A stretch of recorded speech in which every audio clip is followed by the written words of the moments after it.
ಇದು ಪಾಣಿನಿ ಅಷ್ಟಾಧ್ಯಾಯಿನಿ ಅನ್ನಿಟ್ಟು ಅವರು new book ಬಂದಿದೆ ಮಾಮ, ರಿಲೀಸ್ ಆಗಿದೆ.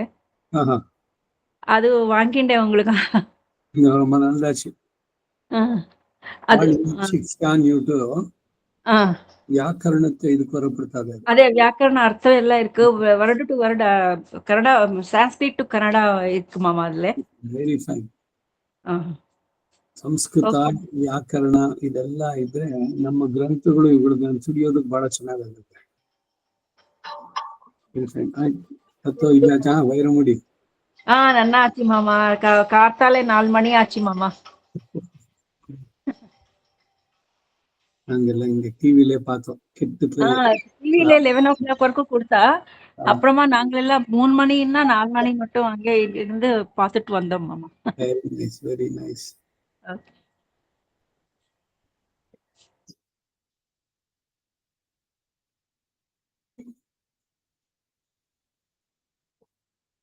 ಆರಂಭ ಮಾಡೋಣ.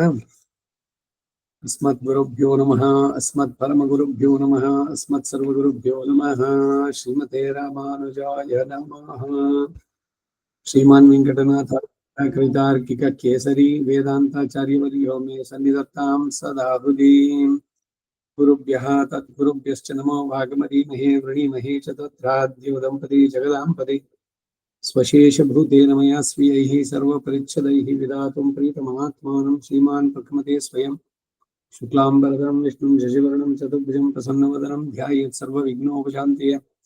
ಯಸ್ಯದ್ವಿರದವಕ್ತ್ರಾದ್ಯಾಃ ಪಾರಿಷದ್ಯಾಃ ಪರಶ್ಯತಾಂ ವಿಘ್ನಂ ನಿಘ್ನಂತಿ ಸತತಂ ವಿಶ್ವಕ್ಸೇನಂ ತಮಾಶ್ರಯೇ. ದಿವ್ಯಾಕಾರಂ ಸರೋಜಾಕ್ಷಂ ಶಂಖಚಕ್ರಗದಾಧರಂ ಮುಕುಂದದ್ವಾರಣ್ಯಂ ವಿಶ್ವಕ್ಸೇನಂ ಉಪಾಸ್ಮಹೇ. ರಾಮಾನುಜದಯಾ ಪಾತ್ರಂ ಜ್ಞಾನ ವೈರಾಗ್ಯಭೂಷಣಂ ಶ್ರೀಮದ್ವೆಂಕಟನಾಥಾರ್ಯಂ ವಂದೇ ವೇದಾಂತದೇಶಿಕಂ. ಲಕ್ಷ್ಮೀನಾಥಸಮಾರಂಭಾಂ ನಾಥಯಾಮನಮಧ್ಯಮಾಂ ಅಸ್ಮದಾಚಾರ್ಯಪರ್ಯಂತಾಂ ವಂದೇ ಗುರುಪರಂಪರಾಂ. ಯೋ ನಿತ್ಯಮಚ್ಯುತಪದಾಂಬುಜಯುಗ್ಮರುಗ್ಮಂ ವ್ಯಾಮೋಹತಸ್ಥದಿತರಾಣಿ ತೃಣಾಯ ಮೇನೆ. ಅಸ್ಮದ್ಗುರೋರ್ಭಗವತೋಸ್ಯ ದಯೈಕಸಿಂಧೋಃ ರಾಮಾನುಜಸ್ಯ ಚರಣಂ ಶರಣಂ ಪ್ರಪದ್ಯೆ. ಮಾತಾಪಿತಾಯುವತಿಯಸ್ತನಯಾ ವಿಭೂತಿಃ ಸರ್ವಂ ಯದೇವ ನಿಯಮೇನ ಅವನ್ಮಯಾನಮಾದ್ಯಸ್ಯ ನಃ ಕುಲಪತಿರ್ವಕುಲಾಭಿರಾಮಂ ಶ್ರೀಮತ್ತದಂಗ್ರಿಗಳಂ ಪ್ರಣಮಾಮಿ ಮೂರ್ಧನಃ. ಭೂತಂ ಸರಶ್ಚ ಮಹದಾಹ್ವಯಪಟ್ಟನಾಥ ಶ್ರೀಭಕ್ತಿಸಾರ ಕುಲಶೇಖರ ಯೋಗಿವಾಹಾನ್ ಭಕ್ತಾನ್ ವಿರೇಣುಪರಕಾರಯತೀಂದ್ರಮಿಷ್ಟಾನ್ ಶ್ರೀಮತ್ಪರಾನ್ ಕುಶಮುನಿಂ ಪ್ರಣತೋಸ್ಮಿ ನಿತ್ಯಂ. ಜ್ಞಾನಾನಂದಮಯಂ ದೇವಂ ನಿರ್ಮಲಂ ಸ್ಫಟಿಕಾಕೃತಿಂ ಆಧಾರಂ ಸರ್ವವಿದ್ಯಾನಾಂ ಹಯಗ್ರೀವಮುಪಾಸ್ಮಹೇ. ವ್ಯಾಸಂ ವಸಿಷ್ಠನಪ್ತಾರಂ ಶಕ್ತೇಃ ಪೌತ್ರಮಕಲ್ಮಷಂ ಪರಾಶರಾತ್ಮಜಂ ವಂದೇ ಸುಖದಾತಂ ತಪೋನಿಧಿಂ. ವ್ಯಾಸಾಯ ವಿಷ್ಣುರೂಪಾಯ ವ್ಯಾಸರೂಪಾಯ ವಿಷ್ಣುವೇ ನಮೋ ವೈ ಬ್ರಹ್ಮನಿಧಯೇ ವಾಸಿಷ್ಠಾಯ ನಮೋ ನಮಃ. ಜಯತಿ ಪರಾಶರಸೂನುಃ ಸತ್ಯವತಿ ಹೃದಯನಂದನೋ ವ್ಯಾಸಃ. ಯಸ್ಯಾಸ್ಯ ಕಮಲಗಲಿತಂ ವಾಮೃತಂ ಜಗತ್ಪಿಬತಿ. ನಾರಾಯಣಂ ನಮಸ್ಕೃತ್ಯ ನರಂ ಚೈವ ನರೋತ್ತಮಂ ದೇವೀಂ ಸರಸ್ವತಿಂ ವ್ಯಾಹಾಸಂ ತತೋ ಜಯಮುದೀರಯೇತ್. ಕೃಷ್ಣಂ ಕಮಲಭದ್ರಾಕ್ಷಂ ಪುಣ್ಯಶ್ರವಣಕೀರ್ತನಂ ವಾಸುದೇವಂ ಜಗದ್ಯೋನಿಂ ನೌಮಿ ನಾರಾಯಣಂ ಹರಿಂ. ಕೃಷ್ಣಾಯ ಯಾದವೇಂದ್ರಾಯ ಜ್ಞಾನಮುದ್ರಾಯ ಯೋಗಿನೇ ನಾಥಾಯ ರುಕ್ಮಿಣೀಶಾಯ ನಮೋ ವೇದಾಂತವೇದಿನೇ. ನಮೋऽस्तु ते व्यासविशालबुद्धे पुल्लारविन्दायतपत्रनेत्राय येन त्वया भारततैलपूर्णः प्रज्वालितो ज्ञानमयप्रदीपः. धर्मे चार्थे च कामे च मोक्षे च भरतर्षभ. यदि अस्ति तदन्यत्र यन्नेहास्ति न तत्क्वचित्. महत्त्वे च गुरुत्वे च ध्रियमाणं यतोऽधिकं महत्त्वात् भारवत्वाच्च महाभारतमुच्यते. अष्टमैषी समेत श्रीकृष्णाय परब्रह्मणे नमः. अथ श्रीमन्महाभारते शल्यपर्वे त्रयोदशोऽध्यायः. 12ನೇ ಅಧ್ಯಾಯ ಶಲ್ಯನ ಪರಾಕ್ರಮ. ದೀಪ ಆರೋದಕ್ಕೆ ಮೊದಲು ಸ್ವಲ್ಪ ಜೋರಾಗಿ ಬೆಳಗ್ಗೆ ಆಮೇಲೆ ಆರತ್ತೆ ಅಂತಿದೆ ಮಾತು. ಹಾಗೆ ಈವರೆಗೆ ನಾವು ನೋಡಿದ್ದಲ್ಲ, ಯಾರ್ಯಾರು ಅವರ ಅಂತ್ಯ ಆಗೋದಕ್ಕೆ ಮೊದಲು ಅವ್ರದ್ದೆಲ್ಲ ಅಟ್ಟಹಾಸಗಳು ಇರಲ್ಲ. ಹಾಗೆ ಪಾಂಡವರು ಅವನನ್ನ ಎದುರಿಸೋದಕ್ಕೆ ಬಹಳ ಕಷ್ಟಪಟ್ಟರು, ಯಾರು ಶಕ್ತರಾಗಿರ್ಲಿಲ್ಲ. ಆದ್ರೂ ಕೂಡ ಧರ್ಮರಾಜ ಭೀಮಾದಿಗಳೆಲ್ಲ ತಮ್ಮಿಂದ ಆದವರೆಗೆ ಅವನನ್ನ ಎದುರಿಸಿ ಬಾಣದಿಂದ ಹೊಡಿತಾ ಇದ್ರು ಅಂತ ಕಳೆದ ವಾರ ನೋಡಿದ್ವಿ. ಇಲ್ಲಿ ಮುಂದುವರಿಸೋಣ. ಯುದ್ಧ ಸಂಕುಲ ಯುದ್ಧ ಮುಂದುವರೆದಿದೆ. ಅಷ್ಟಮಹಿ ಸಮೇತ ಶ್ರೀಕೃಷ್ಣಾಯ ಪರಬ್ರಹ್ಮಣೇ ನಮಃ. ಸಂಜೆ ಹೇಳ್ತಾ ಇದ್ದಾನೆ ಧೃತರಾಷ್ಟ್ರನಿಗೆ, ಹೇ ಮಹಾರಾಜ, ಮತ್ತೊಂದು ಕಡೆಯಲ್ಲಿ ಅರ್ಜುನ ಅಶ್ವತ್ಥಾಮನನ್ನು ಯುದ್ಧ ಮಾಡುವಾಗ ಅವನ ತೀಕ್ಷ್ಣವಾದ ಉಕ್ಕಿನ ಬಾಣಗಳಿಂದಲೂ ಅವನಿಗೆ ಬೆಂಬಲವಾಗಿ ಬಂದಂತಹ ಶ್ರೀಗರ್ತ ದೇಶದ ಮಹಾರಥರಿಂದ ಬಹಳವಾಗಿ ನೊಂದು ಕೋಪದಿಂದ ಅಶ್ವತ್ಥಾಮನ ಮೇಲೆ 3 ಬಾಣಗಳನ್ನು ಬಿಟ್ಟು ಅವನ ಕಡೆಯ ಮಹಾರಥಲ್ಲಿ ಒಬ್ಬೊಬ್ಬರನ್ನು 2 ಬಾಣಗಳಿಂದ ಹೊಡೆದ. ಅಲ್ಲದೆ ಮೇಲೆ ಮೇಲೆ ಬಾಣವರ್ಷಗಳನ್ನು ಅವರ ಮೇಲೆ ಕರೀತಾ ಇದ್ದ. ಮೈಯೆಲ್ಲ ಬಾಣಗಳು ನಾಟಿದ್ದಾಗಲೂ ಕೂಡ ಹಿಂಜರಿಯದೆ ಅವರು ಅಶ್ವತ್ಥಾಮನನ್ನು ಮುಂದಿಟ್ಟುಕೊಂಡು ಅರ್ಜುನನ ಸುತ್ತಮುತ್ತಿ ಹೊಡಿತಾ ಇದ್ರು. ಸುವರ್ಣ ಅಲಂಕೃತವಾದಂತಹ ಅವರ ಬಾಣಗಳು ಅರ್ಜುನ ರಥವನ್ನೆಲ್ಲ ಆವರಿಸಿಕೊಂಡವು. ರಥದಲ್ಲಿ ಕೃಷ್ಣಾರ್ಜುನರಿಬ್ಬರೂ ಕೂಡ ತೀವ್ರ ಬಾಣಗಳಿಂದ ಬಹಳವಾಗಿ ನೊಂದರು. ಅರ್ಜುನ ರಥದ ಮುಗಿ, ರಥಚಕ್ರಗಳು, ಕುದುರೆ, ಹಗ್ಗಗಳು, ಇರಿಚಿ, ನೊಗ, ರಥದ ಹಿಂದೆ ಬಾಣ ಸಾಮಗ್ರಿಗಳು ತುಂಬಿದ ಸಣ್ಣ ಮಂಡಿ ಇವೆಲ್ಲವೂ ಕೇವಲ ಬಾಣಮಯವಾಗಿಯೇ ಕಾಣಿಸ್ತವು. ಆಗ ನಿನ್ನವರು ಅರ್ಜುನ ಮೇಲೆ ಬಾಣ ಪ್ರಯೋಗದಲ್ಲಿ ತೋರಿಸಿದ ಹಸ್ತಲಾಗುವನ್ನ ಇದುವರೆಗೆ ಹಿಂದೆ ನಾವು ಬೇರೆಲ್ಲಿಯೂ ಕಂಡುಕೇಳಲಿಲ್ಲ. ಆಗ ಅರ್ಜುನನು ರಥವು ವಿಚಿತ್ರವಾದ ಹಿಡಿಗಳುಳ್ಳ ಬಾಣಗಳಿಂದ ಮುಚ್ಚಲ್ಪಟ್ಟು ಆಕಾಶದ ಕೊಳ್ಳಿಗಳಿಂದ ಉಳಿಸಲ್ಪಟ್ಟಂತಹ ದೇವ ವಿಮಾನದಂತೆ ಕಾಣಿಸ್ತು. ಆಮೇಲೆ ಅರ್ಜುನ ಕೋಪಗೊಂಡು ಮೇಘವು ಪರ್ವತದ ಮೇಲೆ ಮಳೆಯನ್ನು ಕರೆಯುವಂತೆ ನಮ್ಮ ಸೈನ್ಯದ ಮೇಲೆ ಬಾಣವರ್ಷವನ್ನ ಕರೆದ. ಅರ್ಜುನ ನಾಮಾಂಕಿತಗಳಾದಂತಹ ಬಾಣಗಳಿಂದ ನಿನ್ನ ಸೈನ್ಯವೆಲ್ಲ ಆವರಿಸಲ್ಪಟ್ಟು ನೋಡುವವರಿಗೆ ಎಲ್ಲವೂ ಕೂಡ ಅರ್ಜುನಮಯವಾಗಿಯೇ ಇರುವಂತೆ ತೋರ್ತಾ ಇತ್ತು. ಬಾಣಗಳೆಂಬ ದಳ್ಳುರಿಗಳಿಂದ, ಧನುಷ್ಟಂಕಾರ ಎಂಬ ವಾಯುವೇಗದಿಂದಲೂ ಕೂಡಿದಂತಹ ಅರ್ಜುನ ಎಂಬ ಬೆಂಕಿಗೆ ನಿನ್ನ ಸೈನ್ಯವೆಲ್ಲ ಕಟ್ಟಿಗೆ ಅಂತಾಯಿತು. ಆಗ ಅರ್ಜುನ ತನ್ನ ರಥವನ್ನು ಬಿಡಿಸಿಕೊಂಡು ಹೋಗುವ ಮಾರ್ಗಗಳಲ್ಲಿ ಎಲ್ಲಿ ನೋಡಿದ್ರು ಮುರಿದ ರಥಚಕ್ರಗಳು, ತುಂಡಾದ ನೊಗಗಳು, ಹರಿದು ಹೋದ ಬತ್ತಳಿಕೆಗಳು, ಮುರಿದು ಬಿದ್ದ ಧ್ವಜಪುಜಾಕಗಳು, ಉರುಳಿ ಬಿದ್ದ ರಥಗಳು, ಹಾಗೆ ಅಲ್ಲಲ್ಲಿ ಈರಿಚಿಗಳು, ಬಾಣಬಂಡಿಗಳು, ಮೂಕಿಗಳು, ಅಚ್ಚುಮರಗಳು, ಚಾಟೆಗಳು, ಕುದುರೆ ಹಗ್ಗಗಳು ಇವೆಲ್ಲ ರಾಶಿ ರಾಶಿಯಾಗಿದೆ.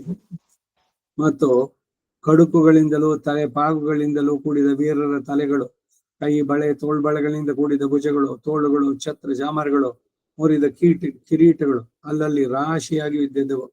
ರಕ್ತ ಮಾಂಸಗಳ ಕೆಸರಿನಿಂದ ದಾರಿಯೆಲ್ಲ ದುರ್ಗಮವಾಗಿ ಕಾಲರುದ್ರನ ಕ್ರೀಡಾ ಸ್ಥಳದಂತೆ ಭೀರುಗಳಿಗೆ ಭಯವನ್ನ, ಶೂರರಿಗೆ ಉತ್ಸಾಹವನ್ನು ಹುಟ್ಟಿಸುವಂತಿತ್ತು. ಆ ಯುದ್ಧದಲ್ಲಿ ಅರ್ಜುನನು 2,000 ರಥಿಕರನ್ನು ಕೊಂದು ಪ್ರಳಯ ಕಾಲದಲ್ಲಿ ಅಗ್ನಿಯ ಚರಾಚರಾತ್ಮಕವಾದ ಲೋಕವನ್ನೆಲ್ಲ ದಹಿಸಿ ಹೊಗೆ ಇಲ್ಲದೆ ಶಾಂತವಾಗಿ ನಿಲ್ಲುವಂತೆ ಶೋಭಿಸ್ತಾ ಇದ್ದ. ಅರ್ಜುನನ ಪರಾಕ್ರಮವನ್ನ ನೋಡಿ ಸಹಿಸಲಾರದೆ ಅಶ್ವತ್ಥಾಮ ವೇಗದಿಂದ ಬಂದು ಅವನನ್ನು ಎದುರಿಸಿದ. ಅವರಿಬ್ಬರು ಬೀಡಿ ಕುದುರೆಗಳ ಮೇಲೆ ಹೂಡಿದ ರಥದಲ್ಲಿ ಕುಳಿತು ಒಬ್ಬರನ್ನೊಬ್ಬರು ಕೊಲ್ಲುವ ಹಠದಿಂದ ಎದುರಾಗಿ ಬೇಸಗೆಯು ಕಳೆದ ಮೇಲೆ 2 ಮಹಾಮೇಘಗಳು ಮಳೆಯನ್ನು ಕರೆಯುವಂತೆ ಬಾಣವರ್ಷವನ್ನು ಕಳೆದರು. ಮಹಾವೃಷಭಗಳೆರಡು ಕೊಂಬುಗಳಿಂದ ಒಂದೊಂದೊಂದು ತಿವಿಯುವಂತೆ ಬಾಣಗಳಿಂದ ಒಬ್ಬರನ್ನೊಬ್ಬರು ನೋಯಿಸಿದರು. ಬಹಳ ಹೊತ್ತಿನವರೆಗೆ ಅವರಿಬ್ಬರ ಯುದ್ಧ ಸಮವಾಗಿಯೇ ಕಾಣಿಸ್ತು. ಶಸ್ತ್ರಗಳು ಒಂದೊಂದೊಂದು ಭಯಂಕರವಾಗಿ ತಾಡಿಸ್ತಾ ಇದ್ವು. ಇಷ್ಟರಲ್ಲಿ ಅಶ್ವತ್ಥಾಮ 12 ಬಾಣಗಳಿಂದ ಅರ್ಜುನನ, 10 ಬಾಣಗಳಿಂದ ಕೃಷ್ಣನನ್ನು ಹೊಡೆದ. ಇದನ್ನು ನೋಡಿ ಅರ್ಜುನ ನಗುತ್ತಾ ಸ್ವಲ್ಪ ಹೊತ್ತಿನವರೆಗೆ ಗುರುಪುತ್ರ ಎಂಬ ಗೌರವವನ್ನು ತೋರಿಸ್ತಾ ಇದ್ದು, ಆಮೇಲೆ ತನ್ನ ಗಾಂಡೀವವನ್ನು ವೇಗದಿಂದ ಎಳೆದು ಮೊದಲು ಅಶ್ವತ್ಥಾಮನ ಸಾರಥಿಯನ್ನ, ರಥಾಶ್ವಗಳನ್ನ ಕೆಳಬಿಟ್ಟ. ಆಮೇಲೆ ಆ ಅಶ್ವತ್ಥಾಮನಿಗೆ ನೋವಾಗದಂತೆ ಮೃದುವಾಗಿ ಅವನ ಮೇಲೆ ಬಾರಿ ಬಾರಿಗೋ ಬಾಣಗಳನ್ನು ಬಿಡುತ್ತಾ ಇದ್ದ. ವ್ಯಾಮೋಹಗಳು ಎಲ್ಲ ಕಾದೇ ಇದೆ. ದಂಡಿಗೆ ಒಂದ ಮೇಲೆ ಸೋದರ ಮಾವನೆ ಅಂತ ಯುದ್ಧಕ್ಕೆ ನಿಂತ ಮೇಲೆ ಅವರು ಇವರು ಅಂತ ನೋಡೋದಲ್ಲ. ಅಲ್ಲಿ ಕೃಷ್ಣ ಇದಕ್ಕಾಗೇನೆ ಇವನು ಅನೇಕ ಬಾರಿ ಎಚ್ಚರಿಸಿದ್ದು ಅರ್ಜುನ. ಭೀಷ್ಮ, ಅಯ್ಯೋ ನನ್ನ ತಾತ ಅಂತ ನೋಡೋದಲ್ಲ. ಈಗ ನಿಂತಿರೋದು ಧರ್ಮಕ್ಕೆ ಯುದ್ಧ. ಆ ಧರ್ಮದ ಕಡೆನಲ್ಲಿ ಯಾರೇ ಇದ್ರು ಕೂಡ ಏನು ಆ ಭಾವನೆಗಳಿಗೆ ಇಲ್ಲಿ ಅವಕಾಶ ಇರಬಾರ್ದು. ಧರ್ಮವನ್ನ ಬಿಡಬಾರ್ದು. ಕ್ಷತ್ರಿಯ ಧರ್ಮವನ್ನ ರಕ್ಷಿಸುವುದಕ್ಕೆ ಹೋರಾಡ್ತಾ ಇದ್ದೀನಿ ಅಂತ. ಆದರೂ ಕೂಡ ಹೇಗೆ ಬರುತ್ತೆ ಪ್ರತಿಯೊಬ್ಬೊಬ್ಬರಿಗೂ ಅಂತ. ಗುರುಪುತ್ರ ಇವನು, ಅದಕ್ಕಾಗಿ ಅವನಿಗೆ ನೋವಾಗದಂತೆ ಹೊಡೆಯೋದಂತೆ. ಬಂದಿರೋ ಉದ್ದೇಶ ಏನು? 18 ದಿವಸದ ಯುದ್ಧದಲ್ಲಿ ಇದು 18ನೇ ದಿವಸದ ಯುದ್ಧ. ಬಾಳಿನಲ್ಲಿ ಈ ರೀತಿ ಅನ್ಯಾಯದ ಜೊತೆಗೆ ನಾವು ಕಾಂಪ್ರಮೈಸ್ ಮಾಡ್ಕೋಬಾರ್ದು. ಅದ್ರ ಜೊತೆ ಅಯ್ಯೋ ಪಾಪ ಅಥವಾ ಏನೋ ದಾಕ್ಷಿಣ್ಯ ಇದೆಲ್ಲ. ತ್ಯಜೇದೇಗಾದ ಕುಲಸ್ಯಾರ್ಥಿ ಗ್ರಾಮಸ್ಯಾರ್ಥಿ ಕುಲಂ ತ್ಯಜೇತೆ. ಒಂದು ಕುಟುಂಬದಲ್ಲಿ ಒಬ್ಬನಿಂದ ಎಲ್ಲ ಮನೆಯ ನೆಮ್ಮದಿ ಕಿಳಿತಾ ಇದೆ ಅಂದ್ರೆ ಮುಲಾಜಿಲ್ದೆ ಈ ಶುಡ್ ಬಿ ಕಿಕ್ಡ್ ಔಟ್. ಒದ್ದೋಡಿಸ್ಬೇಕು ಅವನನ್ನ. ದೇಹದ ಯಾವುದೋ ಭಾಗದಲ್ಲಿ ಏನೋ ಒಂದು ಟ್ಯೂಮರ್ ಮತ್ತೊಂದಾಗಿದೆ, ಅಯ್ಯೋ ನನ್ನ ಶರೀರ ನನ್ನ ಇದ್ರದ್ದೇನೇನೆ ಅಂತ ಅನ್ಕೊಂಡ್ರಾಗುತ್ತೇನೋ, ನಮ್ಮನ್ನೇ ತಿಂದು ಬಿಡುತ್ತೆ. ಈ ಕಾರಣದಿಂದ ಬಹಳ ಬಹಳ ಮುಖ್ಯವಾಗಿ ಅದರಲ್ಲಿ ಇದು ಮಾಡಬಾರ್ದು. ಹಾಗೇನೆ ಅಪರಾಧಿಗಳಿಗೆ ಶಿಕ್ಷೆ ಆದಾಗ ಅಯ್ಯೋ ಪಾಪ ಅಂತ ಅನ್ನಬಾರ್ದು. ಅವ್ರ ಪಾಪದಲ್ಲಿ ನಮಗೊಂದು ಭಾಗ ಸಿಗುತ್ತೆ. ಸತ್ಯ ಧರ್ಮ ಅನ್ನೋದು ಜಯಿಸ್ಬೇಕೆ ಹೊರತು ಅಧರ್ಮ ಎಂದಿಗೂ ಅಲ್ಲ. ಇದು ಬಾರಿಗೂ ಕೃಷ್ಣ ತಿಳಿಸಿ ಹೇಳಿ ಮಾಡಿದ್ರು ಕೂಡ ಮತ್ತೆ ಮತ್ತೆ ಅದೇ ಇದು ಬರ್ತಾ ಇದೆ.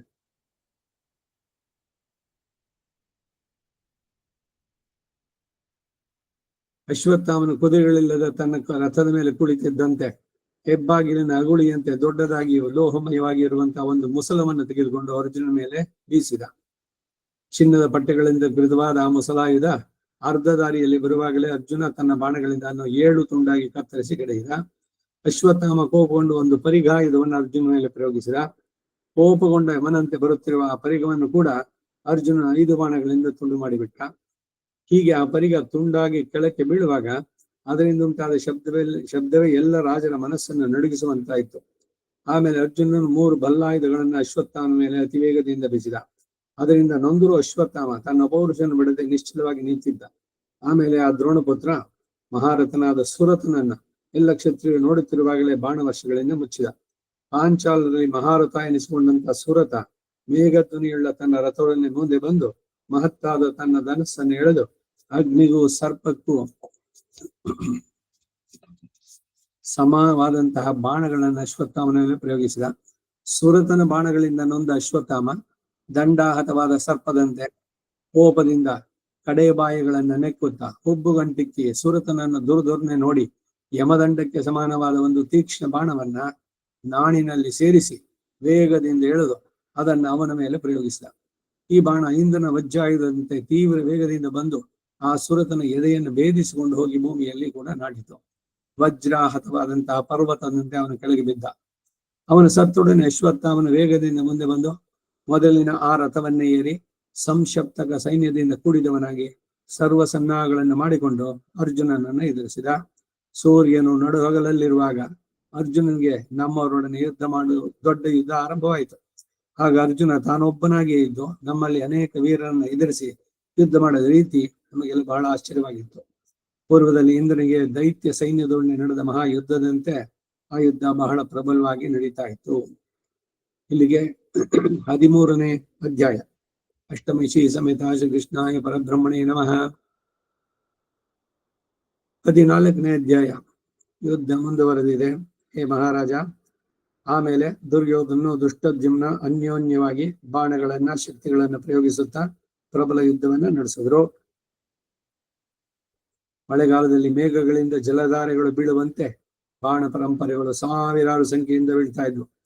ದುಷ್ಟದ್ಯುಮ್ನ ದ್ರೋಣನನ್ನು ಕೊಂದು ಕೋಪವನ್ನು ಮನಸ್ಸಿನಲ್ಲಿ ಇಟ್ಟುಕೊಂಡು ದುರ್ಯೋಧನ ಮೊದಲು 5 ಬಾಣಗಳಿಂದಲೂ ಆಮೇಲೆ 7 ಬಾಣಗಳಿಂದಲೂ ಅವನ ಬಲವಾಗಿ ಹೊಡೆದ. ದುಷ್ಟದ್ಯುಮ್ನ ಅದಕ್ಕೆ ಪ್ರತಿಯಾಗಿ ದುರ್ಯೋಧನ 70 ಬಾಣಗಳಿಂದ ಬಲವಾಗಿ ನೋಯಿಸಿದ. ತಮ್ಮ ಸಹೋದರನಿಗೆ ಉಂಟಾದ ನೋವನ್ನು ಸಹಿಸಲಾರದೆ ಆ ದುರ್ಯೋಧನ ಸಹೋದರರು ತಮ್ಮ ದೊಡ್ಡ ಸೈನ್ಯಗಳನ್ನ ದುಷ್ಟದ್ಯುಮ್ನನ್ನು ಸುತ್ತಮುತ್ತಿ ಹೊಡೆಯಲಾರಂಭಿಸಿದ್ರು. ಅಷ್ಟು ಮಂದಿ ಅತಿರಥರಾದ ಕೌರವರನ್ನು ಸುತ್ತಿಮುತ್ತಿ ಹೊಡೆಯುತ್ತಿರುವಾಗಲೂ ದುಷ್ಟದ್ಯುಮ್ನ ಹೆದರದೆ ತನ್ನ ಅಸ್ತ್ರ ಚಾತುರ್ಯದಿಂದ ಅವರನ್ನೆಲ್ಲ ತಡೆಯುತ್ತಾ ಇದ್ದ.